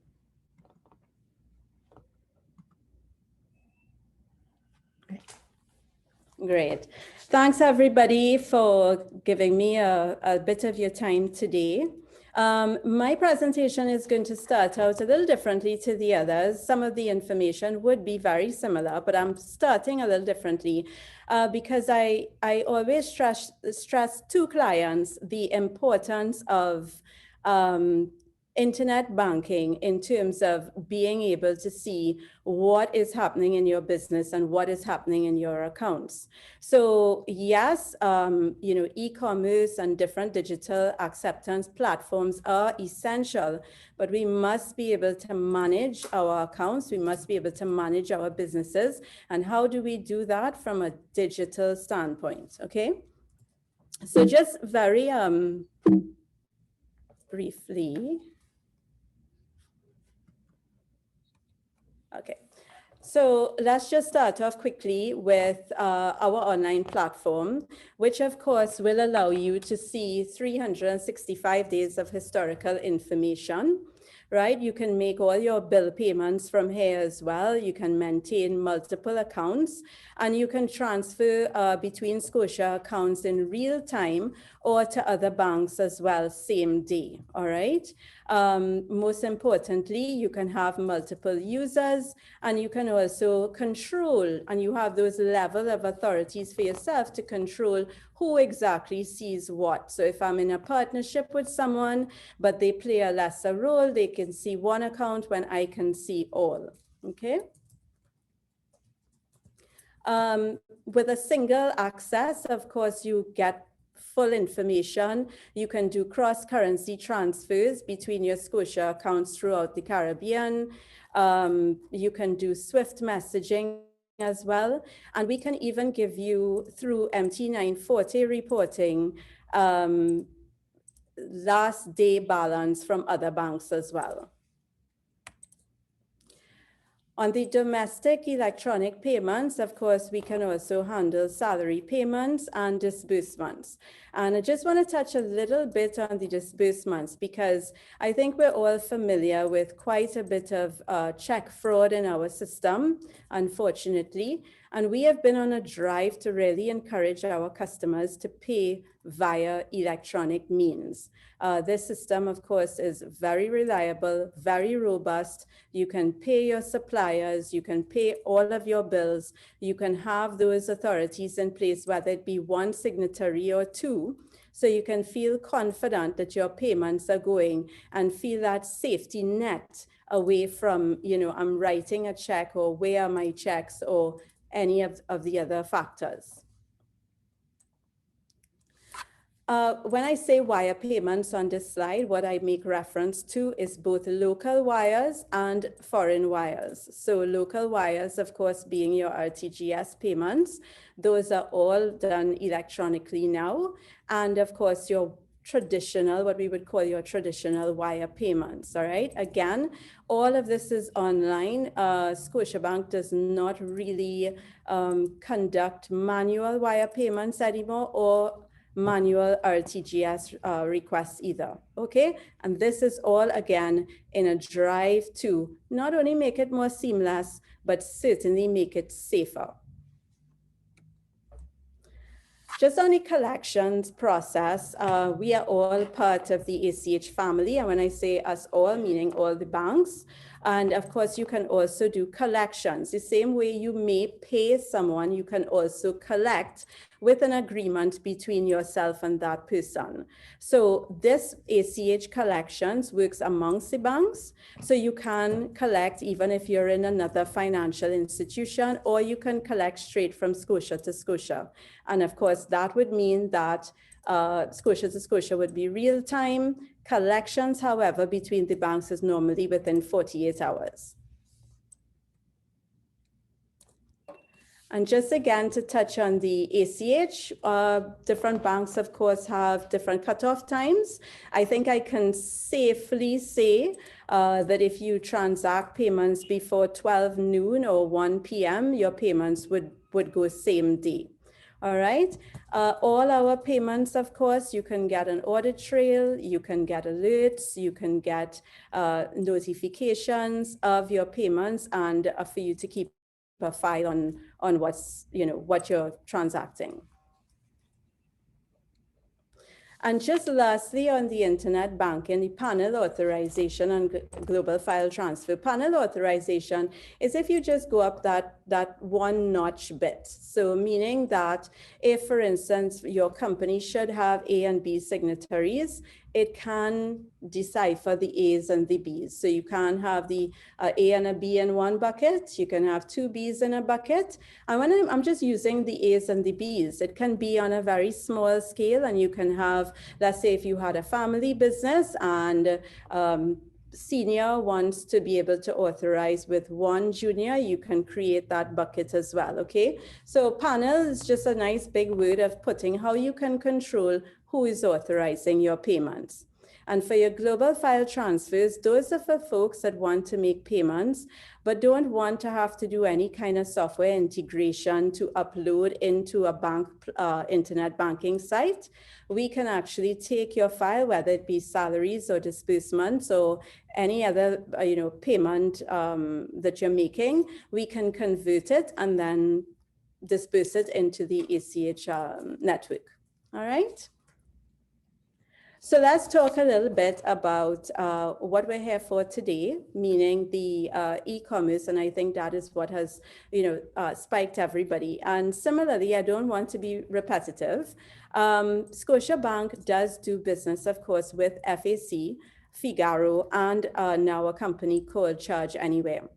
For our e-commerce, we will work with other gateway providers. I know that came up as a question. However, what they need to meet is standard accepted security that basically is blessed by Visa and MasterCard. We have had in the past where we have worked with gateway providers that, for example, if you're a little bit more techie, used address verification, which is not needed by Visa in these territories, okay? So just once they meet those requirements, we can work with them. So it can be anybody else, but yes, FAC, First Atlantic, is well recommended in the Caribbean because of their extensive history here. I believe they've been here for over 20 years, all right? But most importantly, today, I will touch on Figaro because Figaro is sort of the newbie that has arrived, but I like to term them as e-commerce in a box. And they provide e-commerce, I think, for the person who maybe has limited resources or may not have thought about it, or the pandemic has brought on the thoughts about it. So if, for instance, you don't have a website, you can use a template out of Figaro's database and you can just run from there. So it will give you a site that is just sort of, you can pick it. It's like shopping for a dashboard background or something like that, right? And you can move forward from there. At the time when you are established and you say to yourself, okay, now I want to create my own site, it's an easy transition, no cost. You just switch from their template to your website, okay? One thing that I would like to stress on is, and I know FCB mentioned it, is yes, our e-commerce does accept credit card and Visa debit cards now. Those limits would be, of course, in keeping with your debit card limit. So wherever you are, if you're at $8,000, $10,000, $12,000. And we do also offer both the ability to accept TT dollars and US dollars, meaning that if you have opened up your site to overseas purchases, you can accept foreign cards and get US dollars for those purchases. Local cards, of course, will be in TT dollars, but we can provide you with a US MID and a TT MID for both the processing. Okay. And let's just talk a little bit about point of sale. So similarly to the other banks, we can provide any of the merchant services that are available. So we have, of course, IP terminals, we have wireless terminals. But most important is we have partnered with a company called Charge Anywhere. And you'll see the little guy to the right of the screen, and that is called our M10. Similarly, the M10 can probably fit in the palm of your hand and can connect via Bluetooth to any mobile device, inclusive of a tablet. Okay, so basically paperless. It accepts credit, debit, and contactless transactions. And of course, you would then email your receipt to your customer. Most importantly, though, or most recently, I believe you may have seen it in the news. It's not a secret. These M10 devices were used in a partnership between Scotiabank and Guardian Life of the Caribbean. The insurance agents now have these for transacting business, and there is an integration that goes to the servers in the back, and I'm trying to simplify it, and uploads the person's account in the back office. So these little guys are a little bit more than just accepting payments. If you require them to speak to stock levels or updating of any files, anything like that, they can also do that. I think we can all agree that the pandemic has really brought to the forefront, how do we continue to do business, with social distancing, and nobody wants to go anywhere. And even for myself, I can say that I now have gotten so accustomed to deliveries at home. So how do you get out there? Do you want to do the e-commerce way? Do you want them to go on a website? Now that you can do debit card processing, you're not leaving that portion of the clients out. Or do I want to go with a mobile device? Cost-wise, I don't think there's much difference. E-commerce, especially with Figaro on the market now, has reduced costs quite a bit. But certainly these are the trends in which the market are going. And I believe someone mentioned customer change in moving forward. And I definitely think we're going to see this change is here to stay. All right. So I'm not too sure if anyone has any questions for me.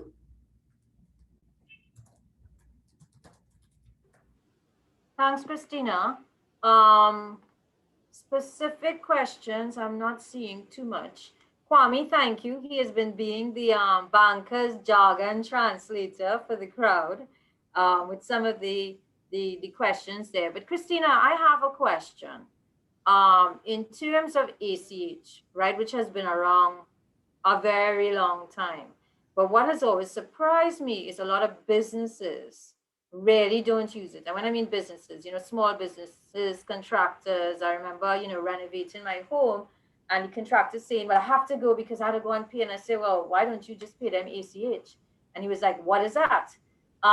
So I was just wondering, from your own experience, what do you think has been some of, the keepbacks, or why people haven't used these systems, which very much is an online transfer that's very easy to pay, for example, salaries.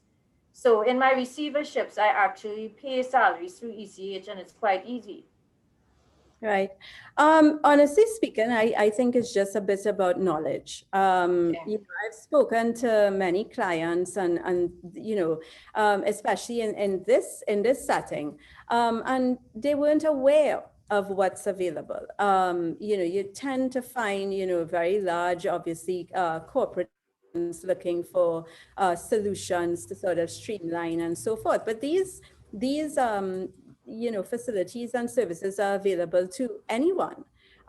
So it is definitely out there. And you're right, ACH has been around for a while, but I think we're all guilty of pushing ACH as a payment method for salaries. Yeah. We're all guilty of that, and not really telling the customers, hey, you can pay anybody with this, and you can pay anybody in another bank with this. Where I sit from, we also have something called third-party transfers that is really used from the retail side.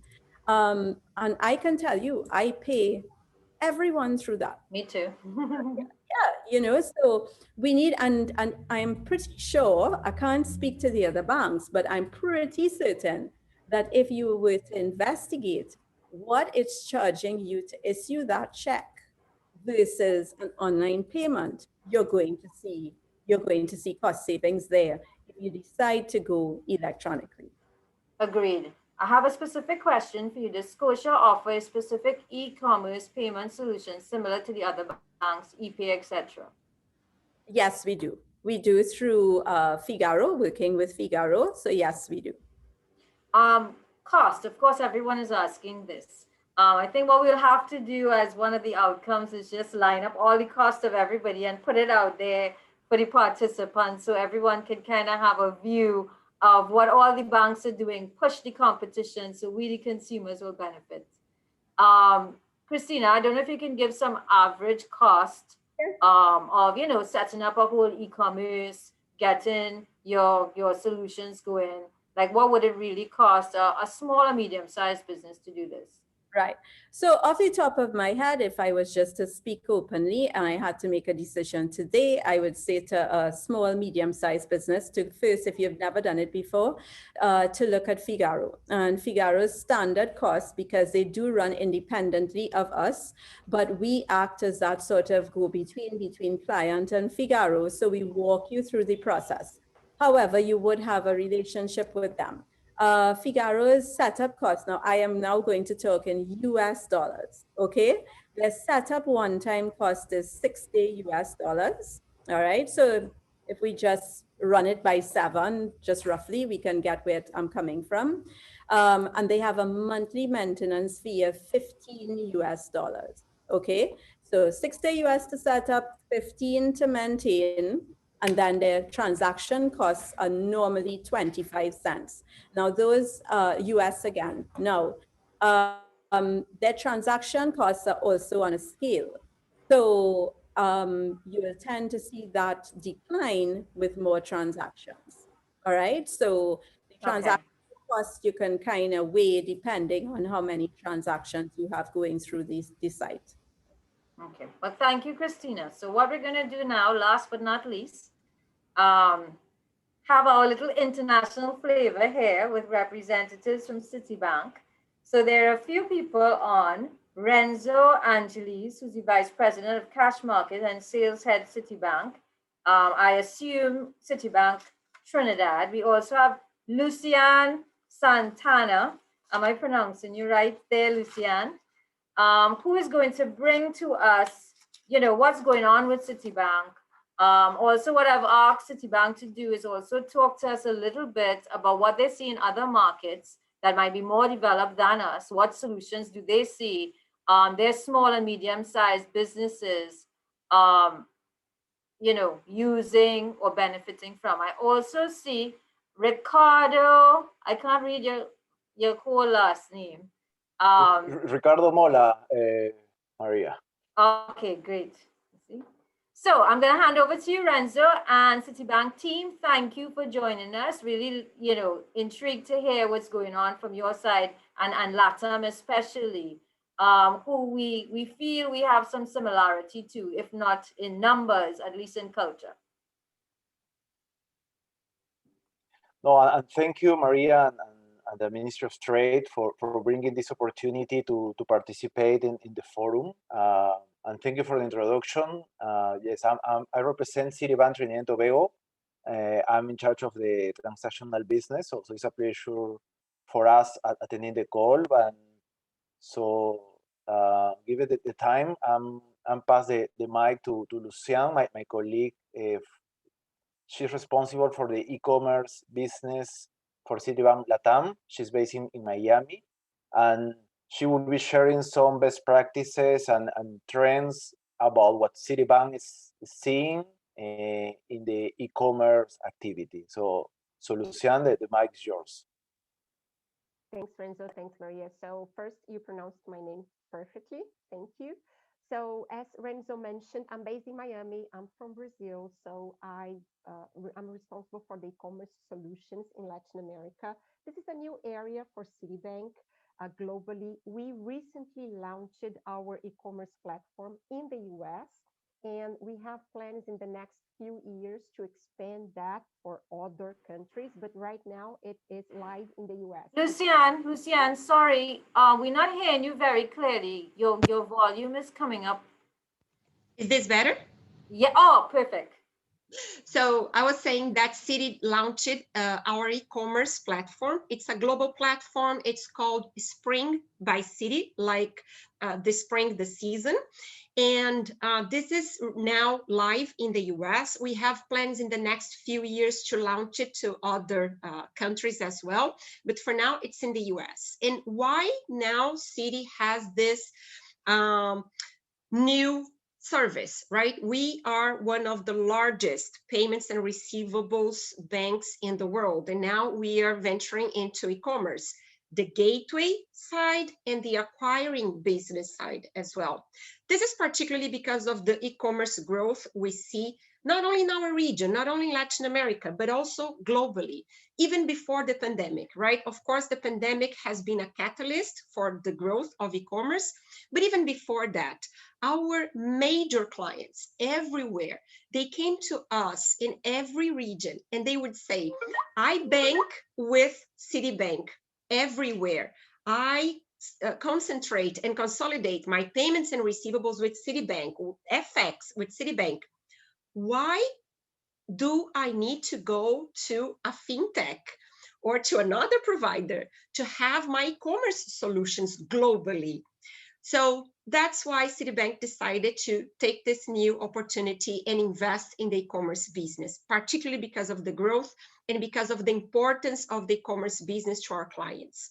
And this we heard from many clients that are not traditionally a direct-to-consumer business. So think about the brands that like 3-4 years ago, or even just before the pandemic, we needed to go to a department store, a supermarket, a drugstore, a retail store to get that brand, that product. And now they're opening a direct-to-consumer sales method as well. So the pressure on banks has been really high that we should partner with fintechs and we should offer the best e-commerce solution to our clients at a global level. For us, this is a win-win-win solution because all the players can win. The fintechs, our corporate customers, our partners in the government, because if we all work together with the new payment methods, instant payments, digital wallets, ACH, as Christina was mentioning, which is not new, but is still not very well used by consumers, much more used by corporates. So if we all leverage our knowledge, our expertise on payment methods, and our dedication to enhance these payment methods and bring that to e-commerce, that will bring much more trade business to the country, to every country, a seamless experience to consumers, to the end users, and of course, much more business opportunities to our clients, to the corporates, okay? So if we go to the next slide, and here we, I don't know, Renzo, if it's you that needs to change to the next slide.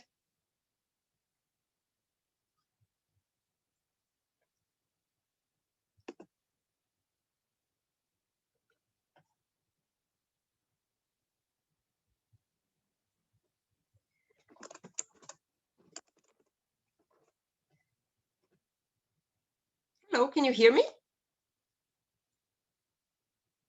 We're hearing you. Yes, okay, so if we— I don't know, Renzo? Yes. So while Renzo changes the slide there, thank you. So if we go to the next slide, I will speak a little bit about the trends we see, what we hear from our clients in terms of what they're looking at for the future of e-commerce. The first thing is what we just mentioned, right? Alternative payment methods, particularly global digital wallets. So Renzo, if you can go to the next slide, please. So when we talk about alternative payment methods, the globalization of digital wallets, this is something that our clients are really interested, and they want that integrated to their global e-commerce platforms. Because when they talk about these global digital wallets, they have more opportunities to get more consumers in every country. The other one is the Internet of Things, and that is the connected devices to e-commerce. So think about our fridges in the future, right? Not very far away. You can automate online shopping through your fridge, or your car. You can pay parking lots directly from your car, or you can download and pay for music, downloading directly from a device in your house or even your car. For that, you also need e-commerce platforms and payments connected and seamlessly integrated to those devices as well. The other one, mobile payments. The experience for the consumer needs to be the same and needs to be flawless, regardless of the channel. If they're using a website on their laptop or on their it's Windows, or if it's iOS, it doesn't matter. If it's a cell phone, it doesn't matter. The seamless experience for payments on mobile devices is a must for e-commerce. And of course, what I just mentioned, that is retail commerce to digital, the direct to consumer trend that we have. Renzo, I'm not seeing your screen. I don't know if you're sharing, but I cannot see your screen here. And then I'll go to my last slide here in interest of time. What we discuss a lot with our global clients here is how this e-commerce, this direct to consumer at a global level, and for us at a regional level, right? How we can make our e-commerce grow beyond our country borders, how that is transforming their internal processes. So first, the supply chain, how they purchase services, how they purchase the goods. So that's all being transformed to have a different flow adapted to e-commerce. And also is the operating model internally. So logistics, warehouses, how they store, how they transport all the goods. So all of that has been going through a very deep transformation, very focused on the e-commerce side. So that's what I had here. I don't know if there are any questions for me. If not, I'll handle it back to Renzo.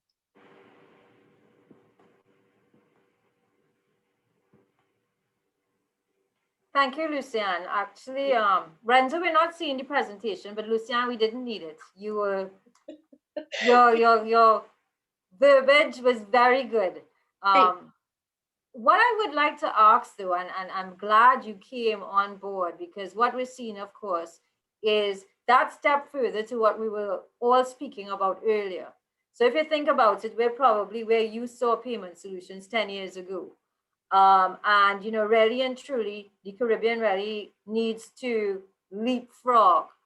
So, you know, when you're talking about the e-wallet, and I just want to ask that question before Renzo continues, as we have you online, is it that Citibank is partnering with the fintechs to bring out those e-wallet solutions, or is it something that Citibank is creating themselves?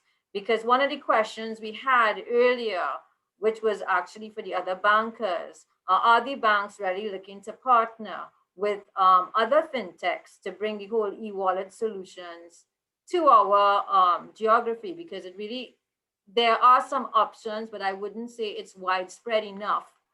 Because, you know, for an e-wallet, everybody has to have it in order to transact. So what are your perspectives on that before we go on with the rest of your presentation?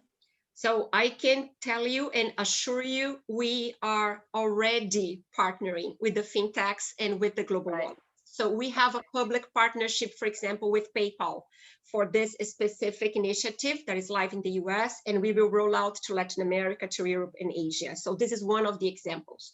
We have not only a partnership, but also an investment with PPRO. There is a fintech in EMEA, and they are a wallet aggregator, cash collection aggregator globally, also present in some countries in Latam.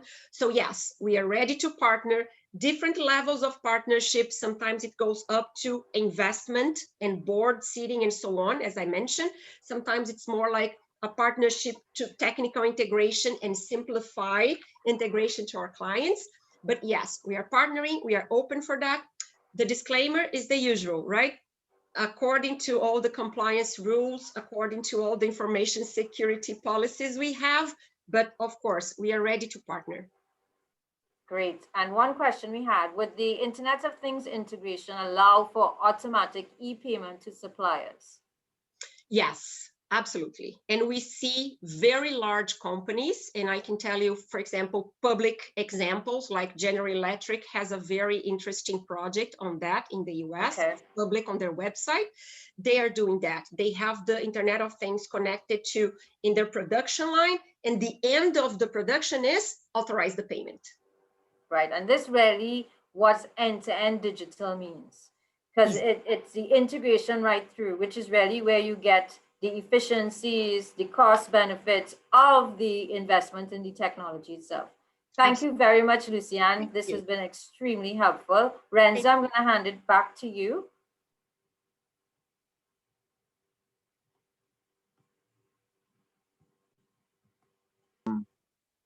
Hi, I apologize for the connectivity issues in the Lucian presentations, but hopefully you enjoy the Lucian comments and approach. Now, as a second part of the Citibank presentation, Ricardo Mola will be adding some best practices and trends in the payment and receivables spectrum.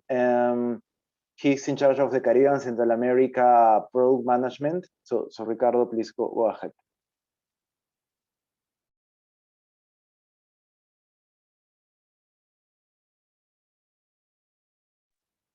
Ricardo?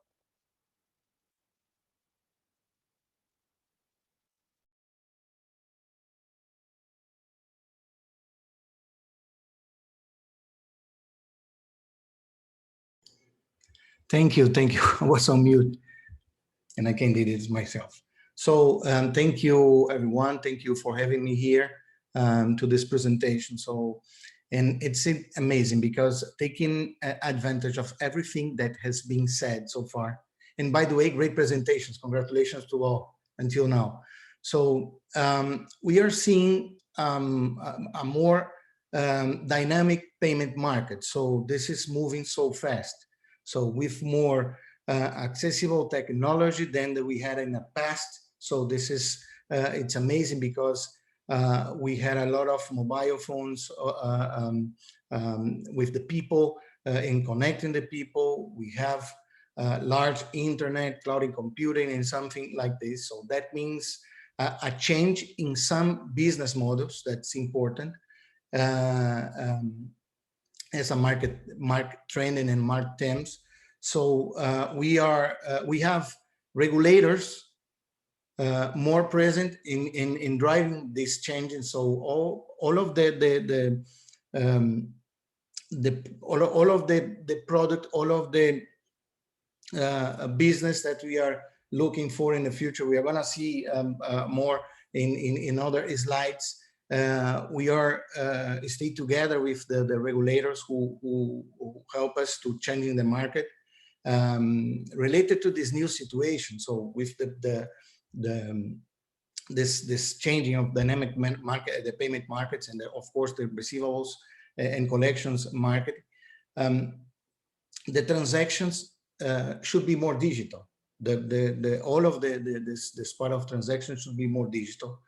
It means transactions more cheaper than we have today, also including e-wallets. You mentioned, Luciani mentioned e-wallets for Central American, Caribbean countries. Here we are working on that. So we are gonna launch something this year,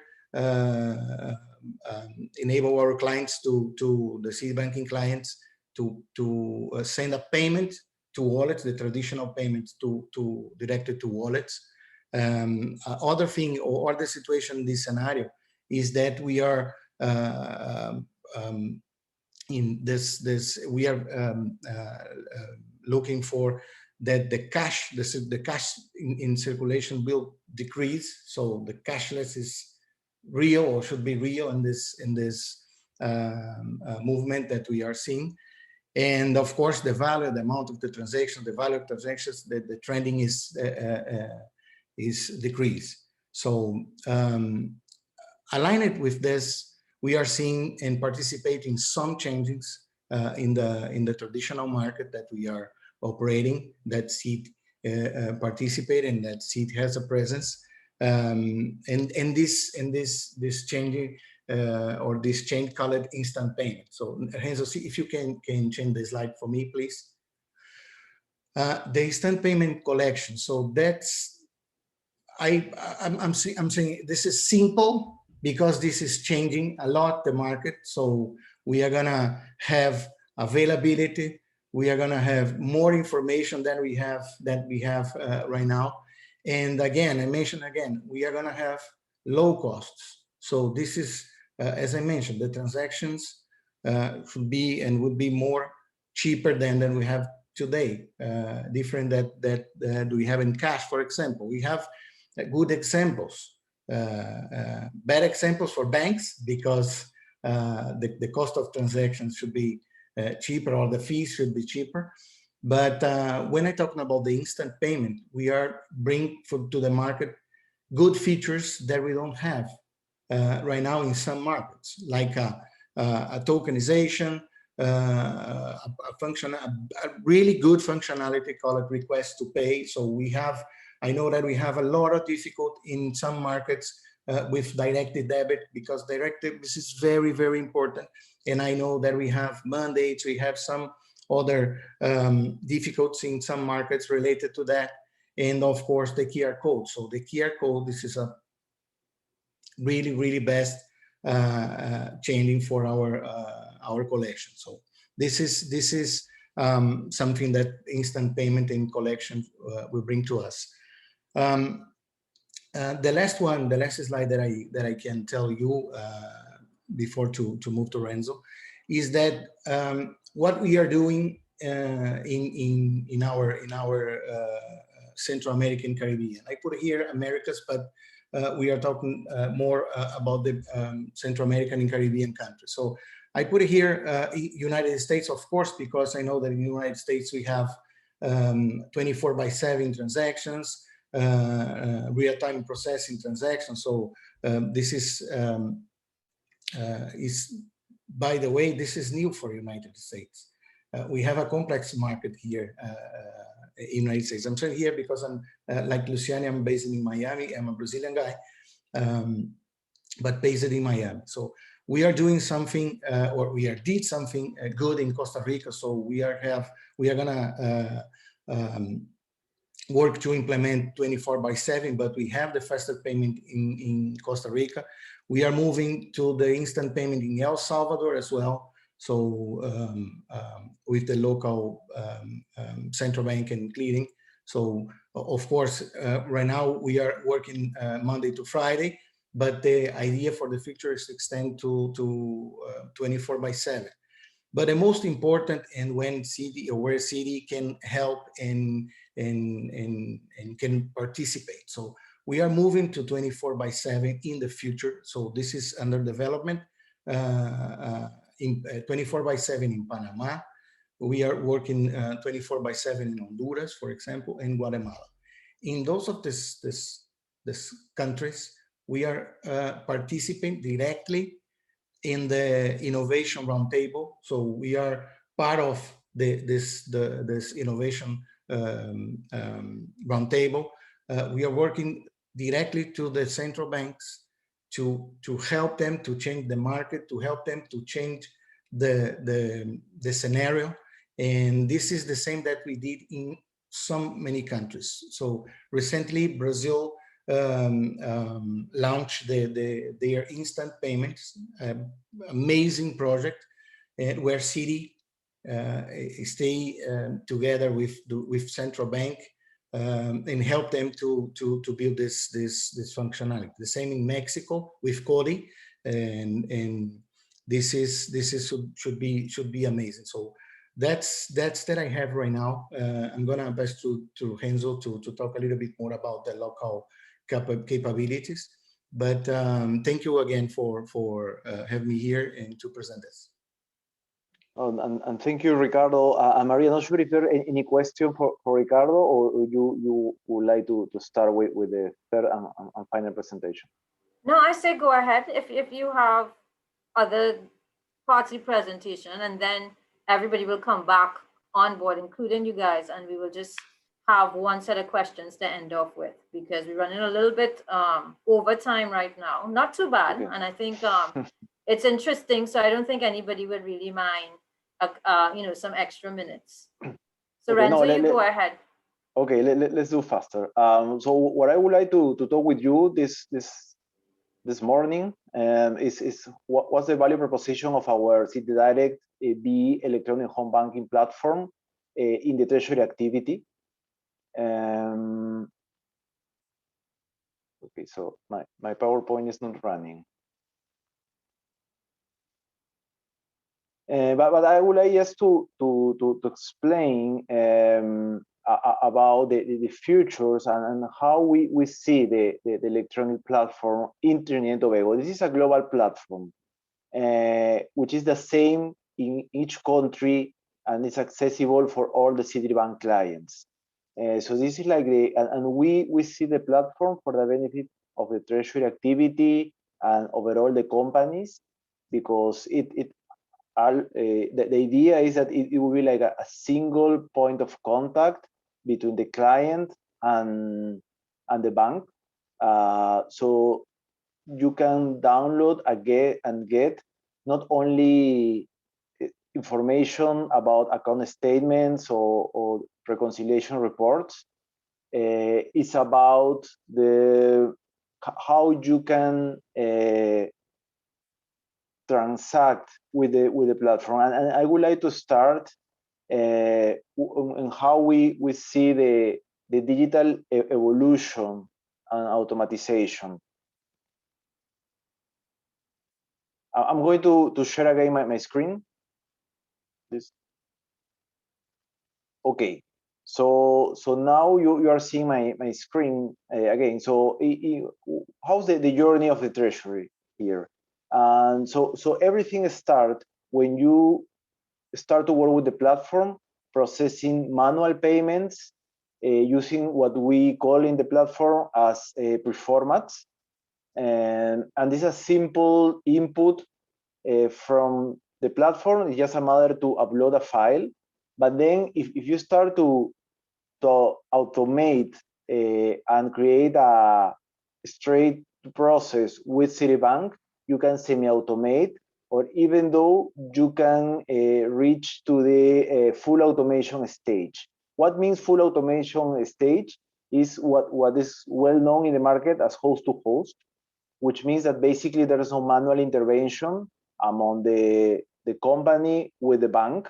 So it's not needed to upload any file. It's not needed to even though approve in the platform, because the payments can be shared server to server without any manual intervention, and the files should come already approved.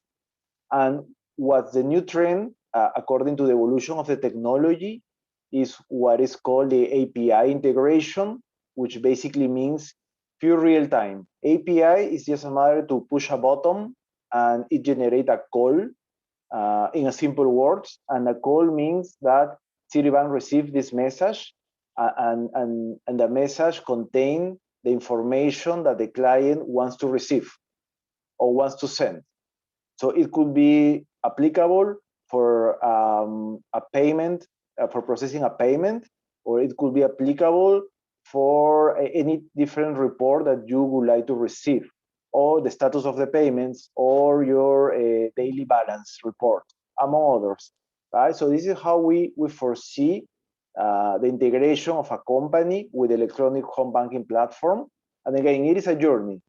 So you need to go from manual to full automation. There's some steps in between, what we call semi-automate, that can facilitate the further integrate full automation among the clients with the bank. Not sure if any questions so far? No, Okay. go ahead. We're intrigued. We're looking at this and thinking for the rest of the panelists, when are y'all gonna get us there? Okay. So, and thank you, Maria. And this is our the main capabilities of the platform. Again, it is a global platform, as I started in the beginning of my presentation. We have just a single point of entry, and you can have different type of controls. You can have a full visibility, and you can track and log any monitoring or activity for the different users. The platform is available in 95 countries where Citibank has presence. It's available in 26 languages. And you can process over 135 currencies. So this is as a main features of the platform. And as Ricardo was talking about digital payments or instant payments, everything could be processed through the platform. Again, our view is that Citi Direct is the single point of entry for any type of banking activity. And then as other features that the platform can offer is everything about analytics. So you can see your trends, you can prepare a forecast of your cash flow, etc. And in regards of the type of connectivity, the platform accepts different type of files for processing, and you can manage your own notifications and other type of reports. But what's very important in electronic home banking, so it's as the technology evolves, as well, the threats evolve, right? So cybersecurity is a trending topic, cyber risk as well. So it's you can read a lot of things that occur daily, even though central banks are being attacked by hackers or large corporates where information is lost. So having that scenario, what Citibank constantly is building and leveraging new technologies to deploy a very secure and robust platform. So things like biometrics is already included in the platform. And again, when I'm talking about the platform, it's the same platform available for Trinidad and Tobago and the same platform available for a client in Japan. So you can use biometrics as like face recognition, for example, to log in the platform. And even though you can receive how you can log in the platform, for example, you can get access to a mobile pass. And so you don't need to carry any physical token, for example.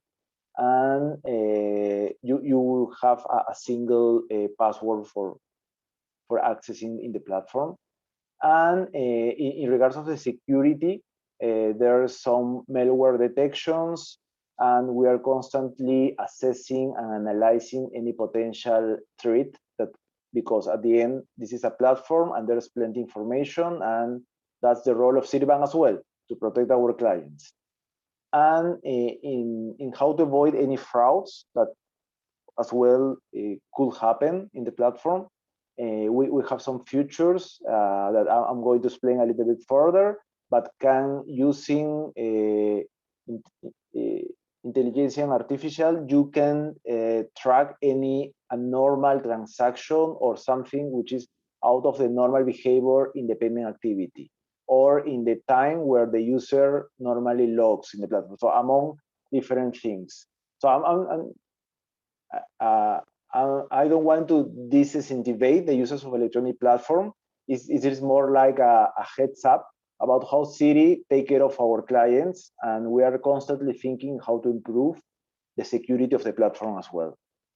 And talking about controls in the platform, so for example, a transactions could be approved and authorized up to 9 levels. And for that, it's just a matter to set up and create the different profiles in your platform through a a transactional authorization flow. You can receive daily reporting and notifications about the activity of the client, of the users. You can create your own user entitlements. Each user can have different profile, even though different activity. So you can have one user just to check a specific account and just for downloading information of the account. And then you can have another user just to approve payments or just to upload payments. So it's very customized platform, and you can create your own profile, and then you can access in some audit logs that the platform offer to see the activity of each of the users and do the correct tracking. And of course, all the data flow encrypted. And this is the way that we control the payment instructions in the platform. And then going to the information. Now information is key in this digital environment we are living. Each time we need to manage information. If it's real time, better. And that's why thinking on that, Citi implement what we call Citi Payment Insights. This is a capability where you can track the status of your payment, leveraging in the Swift GPI capability where Citi is embedded. So it works like a DHL tracking package, or so it's when you put your order, you can track where is your package in the website or in the app of and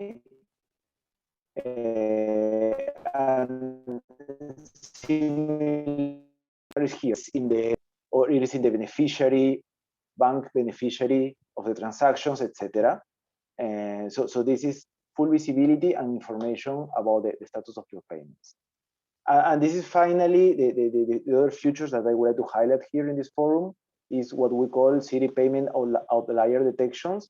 And in summary, applying machine learning algorithm, we can analyze the client payment activity and detect any unusual payment transactions, what that we call outliers. So if you normally approve and process payments on average $1 million, and then there's some payment about 50 million, it creates a flag, some alerts, and it depends how you want to manage, can create a message for the users, for the security manager, or the payment can be blocked. So this is how we control and we provide comfort to our clients in how the payments could be processed. And just finally, the mobile pass, which is a feature where you just matter to receive your code to log in the platform, receiving in your mobile. So again, the physical token is for the Stone Age. And that's it. And thank you, Maria, and the organization of the forum. This is our presentation. Thank you very much, Renzo. So we got some technical insight there, but I'll just kind of put it in some layman terms for the participants. I think what was really the story and which I got out of it is where you can go from an integration perspective. So it's not just about the payments, which is really part of your whole e-commerce solution. But when you look at where Citibank is going, Citibank is talking about integrated within your system through the APIs. Also having the security where you don't have to worry because the technology itself is actually going to send out triggers when there are transactions that are looking suspicious. Is that like a fair layman kind of perspective of it there, Renzo? But this is definitely, thank you very, very much, Citibank. I think what you have done for us is opened our eyes to what exists outside of our little world. What I'm going to ask everyone to do right now, all the panelists, is to kind of come on screen. And I'm just going to first ask a couple questions, and then Christian is going to close us off for the morning. We really had a lot of great questions coming from the crowd. What I would like to kind of do is kind of summarize the general theme of what I'm seeing coming through. And one of the questions I have for our local banks, and even for the Scotia and the RBC that exist here and know what exists in their markets. And when we see, you know, what Citibank is doing in their life, where do you really see us reaching in the Caribbean from a local perspective to that kind of level, which we're not talking about just simple payments. And even when I really look at it and I look at what Ricardo and Renzo put up in terms of limits, if we're speaking cashless, right, which is the term we're all branding around, cashless really means, for example, if you have debit card limits, you're talking about $10,000. What you're saying is, I can really only transact at any point in time $10,000. But if I'm talking about small business or commercial transactions, a lot of times it could be higher than that. So, you know, where do you guys see the local market trending in terms of timelines? So if I think of my Asian counterparts in Singapore, when they visited here and they saw checkbooks, they weren't even alive when they were checkbooks, right? So, you know, and what I thought was interesting that Ricardo mentioned is that their regulators are really the ones that are pushing the industry to get there. So I don't know who wants to go first. I know it's a loaded question. I love to give loaded questions. It wouldn't be me if it wasn't. In terms of just for, you know, our group here and looking at, they saw a lot and it's a lot of information. But where do you really see the local industry going to get, to example, to a point of where we see Citibank is going or where they've gone in LATAM? And I might have some specific questions to Citibank after. Kwame? Only because I know you're the best at getting pulled first. Sure. So thanks, Maria. And it's a good question. It's a fair question. And it has to do with a lot of things, I believe, where we are on this overall adoption curve as a country. I think in prior years, we would have been way far behind in the laggard stage, but we have definitely moved up a bit. But a lot of it is driven by regulators, by the government, by a change in behavior. So for example, and we know the government is on this digital path, but there is no reason why your Board of Inland Revenue refunds should be in a check. It should be directly deposited to your DDA, as they call it in the US, your direct deposit account or your checking or savings account. Very similar to how they even distributed stimulus packages in the US to persons' accounts. So once we get that general push from the central authority, sometimes it's driven by the regulators. We know central bank is playing a big part in RTGS and ECH, right? So the banks as well are also adopting that push. But I think it is that we have to ensure that we move together as an industry, meaning both the sector as well as the consumers, because all banks have been trying, and as Christina rightly said, pushing ACH, but primarily on salaries, but recently more on crediting accounts.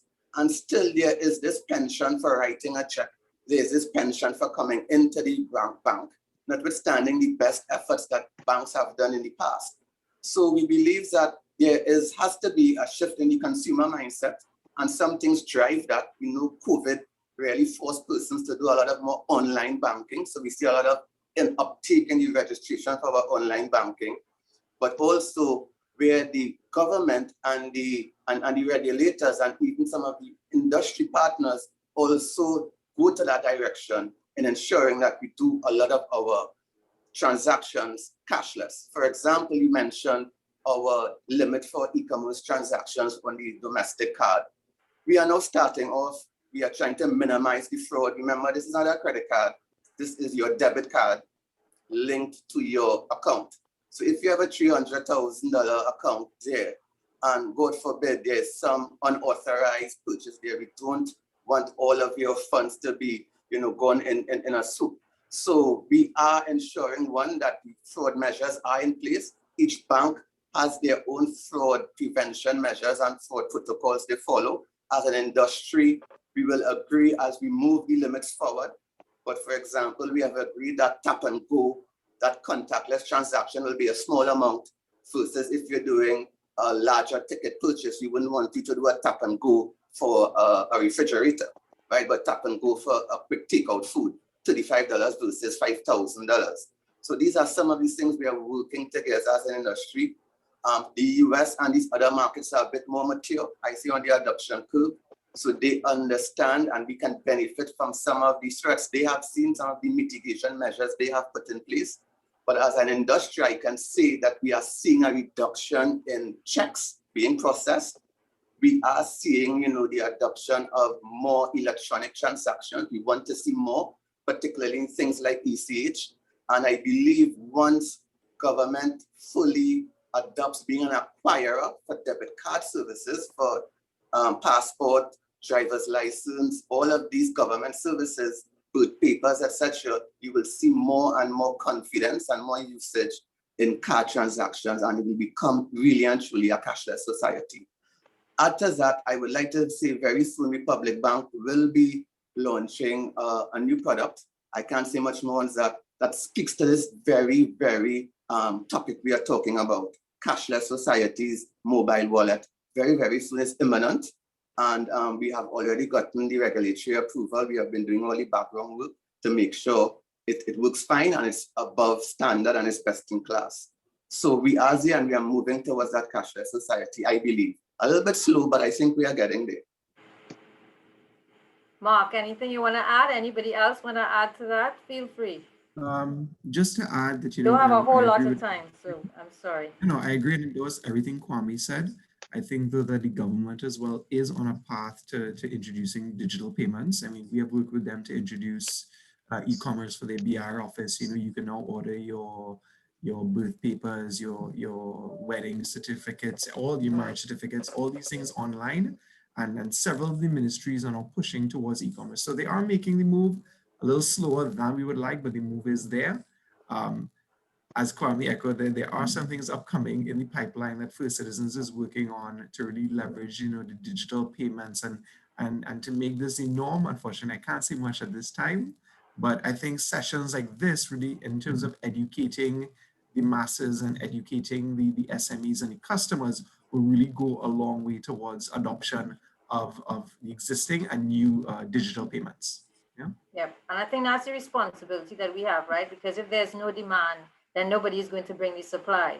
So I think people getting educated of what is out there, what could exist, and then, put the pressure on our bankers to get themselves in line to supply those services are also our responsibility. And to use these services when you have it. As I said, ACH is around 1 million years for as long as I can remember. And I'm not too far from 1 million years. So, it's really everybody's responsibility. Christina, Randall, you want to add anything before I hand over to Christian to kind of close us off?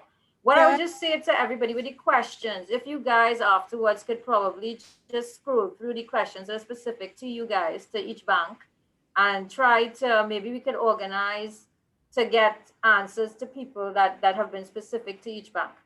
Sorry, Christina, go ahead.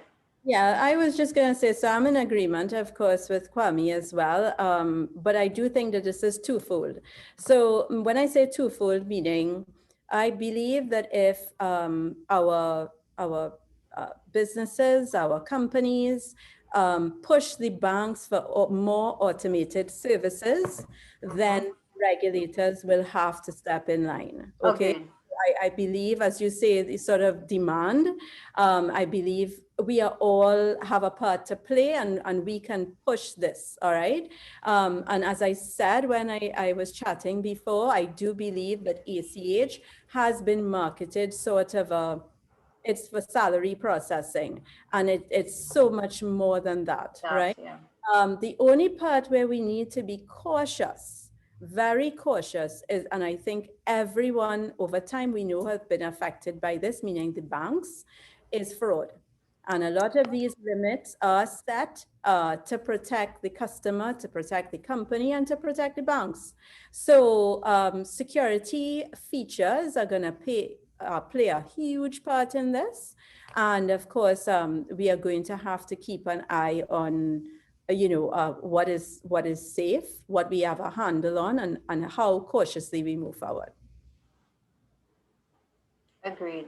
And I think too, though, I mean, we're coming from behind. I'm not saying we, I mean, we as economy or industry is coming from behind. And I think, from our cyber services, technology has come a long way where the triggers to really find fraud are a lot more advanced than they were 10 years ago. So I think that's where I see the pressure, let's not a couple fraud transactions that probably took place with checks stop us from moving to this cashless society, because that also inculcates fear in the users, right? So there are some people who I have seen, young professionals that, not using online because of fear of fraud. So I think, rightly said, Christina, this is a responsibility of all. And for us to get this ecosystem going and ready to move towards cashless, we really have to bring it all together. So I'm just going to hand over to Christian because we've gone way over time.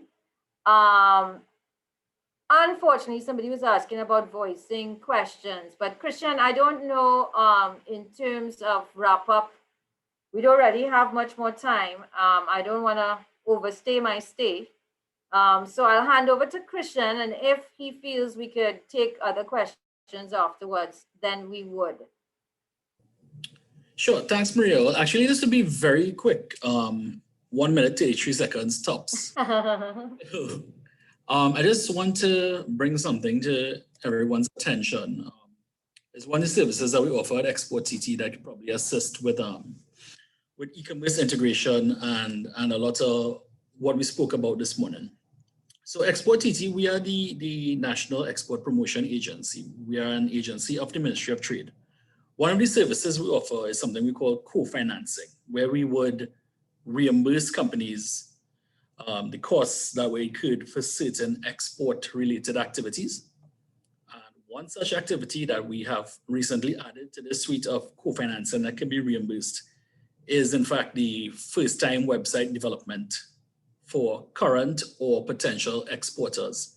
Now, in this first-time website development, it means if your company does not have a website, so even if you have an online presence like social media or any sort of online presence, but you don't actually have a website, we could provide this reimbursement to you for development of your website to have your online presence via a website.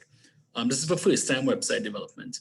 Now, this would cover everything to make an e-commerce functional website. So if you have an existing website, you could also access the co-financing to make your website e-commerce functional and secure your end-to-end transactions as well, right? So it's first-time website development if your company does not have a website. And secondly, if your company does have a website, is to integrate e-commerce functionality into your website. And I mean, we saw a lot of tools and options available this morning. I'm very thankful to have the bankers here because usually when we have these kinds of forums, the questions come up that we can't answer, and the information that you all provided was greatly appreciated. So yeah, you can access for any of these co-financing services that we have on the screen activities. You get access up to 35,000 TT per year for these activities. It's like a drawdown. So if something doesn't cost a full 35, say it costs 5, you still have 30 more to access for this type of activity. So yeah, so we're well over time. I just want to thank everyone this morning. And this is my contact info. I think a lot of you would have my contact info that was sent with the invitations as well. But you can note this. I look forward to your questions. If you can't get through to me, feel free to leave a WhatsApp message on the mobile number and I'll get back to you as soon as I can.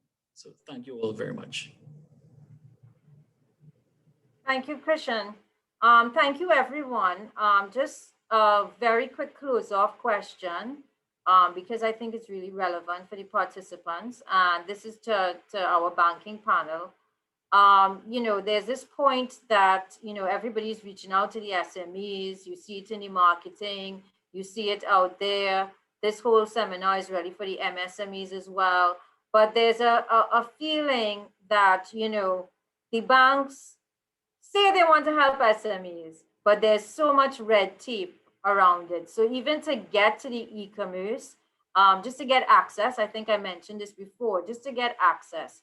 I mean, pretty quickly, if one of you could kind of, you know, speak on everybody's behalf of what are you seeing changing in accommodating SMEs? Because I think the banks have also woken up and seen that entrepreneurship is really where the next generation is going, right? So the professionals who, you know, that was kind of what your career path, you're really seeing the millennials and the Zs may not go in that direction. So what we're expecting to see is more SMEs rather than less in the future. Just quickly, if one of you could give a perspective on that and how the banks are, you know, overall changing their perspective on servicing the SMEs. And then I'm going to close off on that question because we're really over time now.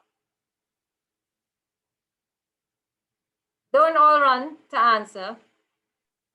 Marco, Christina, you want to give it a shot? If not, I could jump in I just want to afterwards. say that I see all the ads. your point is valid. I see all the ads. No. You see the ads, and that's what where at least from an EasyBiz perspective was envisioned. It's not just about the e-commerce aspect in terms of the online payments, but making the onboarding process as simple and as easy as possible. We understand the pain points. I mean, you know, due to central bank and whatnot, it's all the bank requirements. You have to bring in a leg or arm. You promise your newborn child to open up the account. What we're really trying to do is facilitate the process to be as smooth, as simple, as easy as possible. You know, in terms of from a simple thing as in terms of scheduling the appointments, there is some reduction in terms of the number of documentation required for the SMEs, dependent on what which category you fall into. So we do understand, unfortunately, our hands are tied in some perspectives from a risk and compliance perspective. There is documentation we need, but we're really here, and I think the other banks seem to recognize it, to really make the process as seamless as possible, to guide you through it, so it's not, you don't feel like you're pulling out your hair for opening up an account with any of the banking institutions. Yeah. Kwame, anything to add, or Christina? Great. Anybody want to add to that? I think just where the e-commerce is concerned in the past, because who was interested in e-commerce was more of the corporate kind of, you know, the banks were sort of, okay, well, you know, we introduce you to FAC and you'll organize with them because, you know, these corporate companies have departments and they have specialized people to deal with these things. And when you talk about small businesses, they may not necessarily, it might be one person, it may be two people. So I think definitely, and I'm sure all the banks have really sort of, you know, changed their approach and really marry with these third-party companies to make that onboarding for e-commerce so much easier. And as all of us, I mean, we all deal with people like Figaro that now you can actually get a website, so it's not that difficult. I think the whole approach has changed to make it more warm and fuzzy. And really make it a lot easier to come on board and you know, do the e-commerce thing and, you know, be there for your customer as well.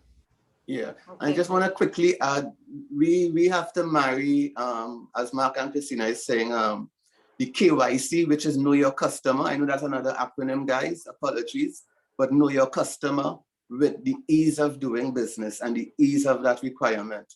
And we have recognized that as we are saying here today. And I can say that Republic Bank even recognized that and made the onboarding of opening accounts for commercial customers online. So as opposed to coming into the branch. So we have recognized that there are barriers, that there are friction points, but we are trying to see where we have the latitude that we can make some adjustments to make that onboarding easier for you guys, that we will do so. And this kind of innovative thinking extends even to credit where we're looking at cash flow perhaps as one of the also the criteria for providing and extending credit to customers as opposed to just their assets. So innovative things are happening, and that's the intent for all banks to continuously look at ways to improve the customer experience. But I would ask that you guys reach out and engage with your bank as well. Agreed. Agreed. Kirtland, anything you want to add before we go and we wrap up? You have to unmute.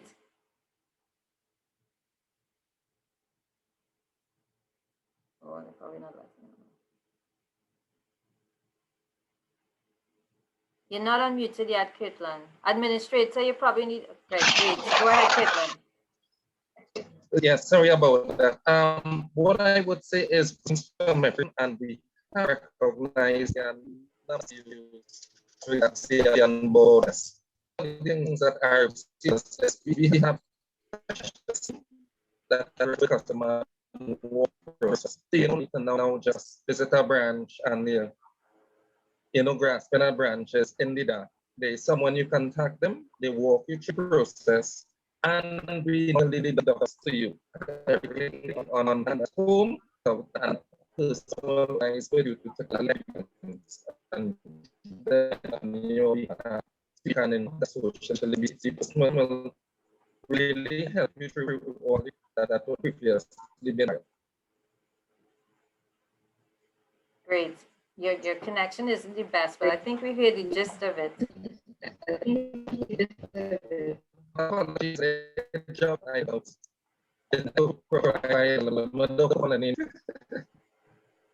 Well, I just want to wrap up now and thank everyone. What I'd like to say is this is greatly a great first step, I think, in all of us working together to get Trinidad to a cashless society. It surely is not on the shoulders of just the banks or the regulators, but we, the users, really have to, I think Christina said it really well, we have to demand the services. We have to say, this is what we expect. I mean, Citibank showed us what the future that they are doing now. That's there now, but that seems so far in the future to us. So I think, kudos to the organizers, Ministry of Trade and Industry, to BAT. This is definitely a great initiative. Thank you for having me on board. FinTech Association is very much would like to offer our services to pull this together and put some comparisons out there for people to see what services are available, how they can get e-commerce. We definitely see the fintechs as our partners to the banks, not in competition to the banks, and could really help us all. One participant, David Levy, mentioned it. Fintechs could really help the banking industry leapfrog and bring other solutions to the market. So thank you, everyone. Thank you, participants. You all have been really, really involved and engaged. And again, kudos to the organizers. This was really a great event. Thank you.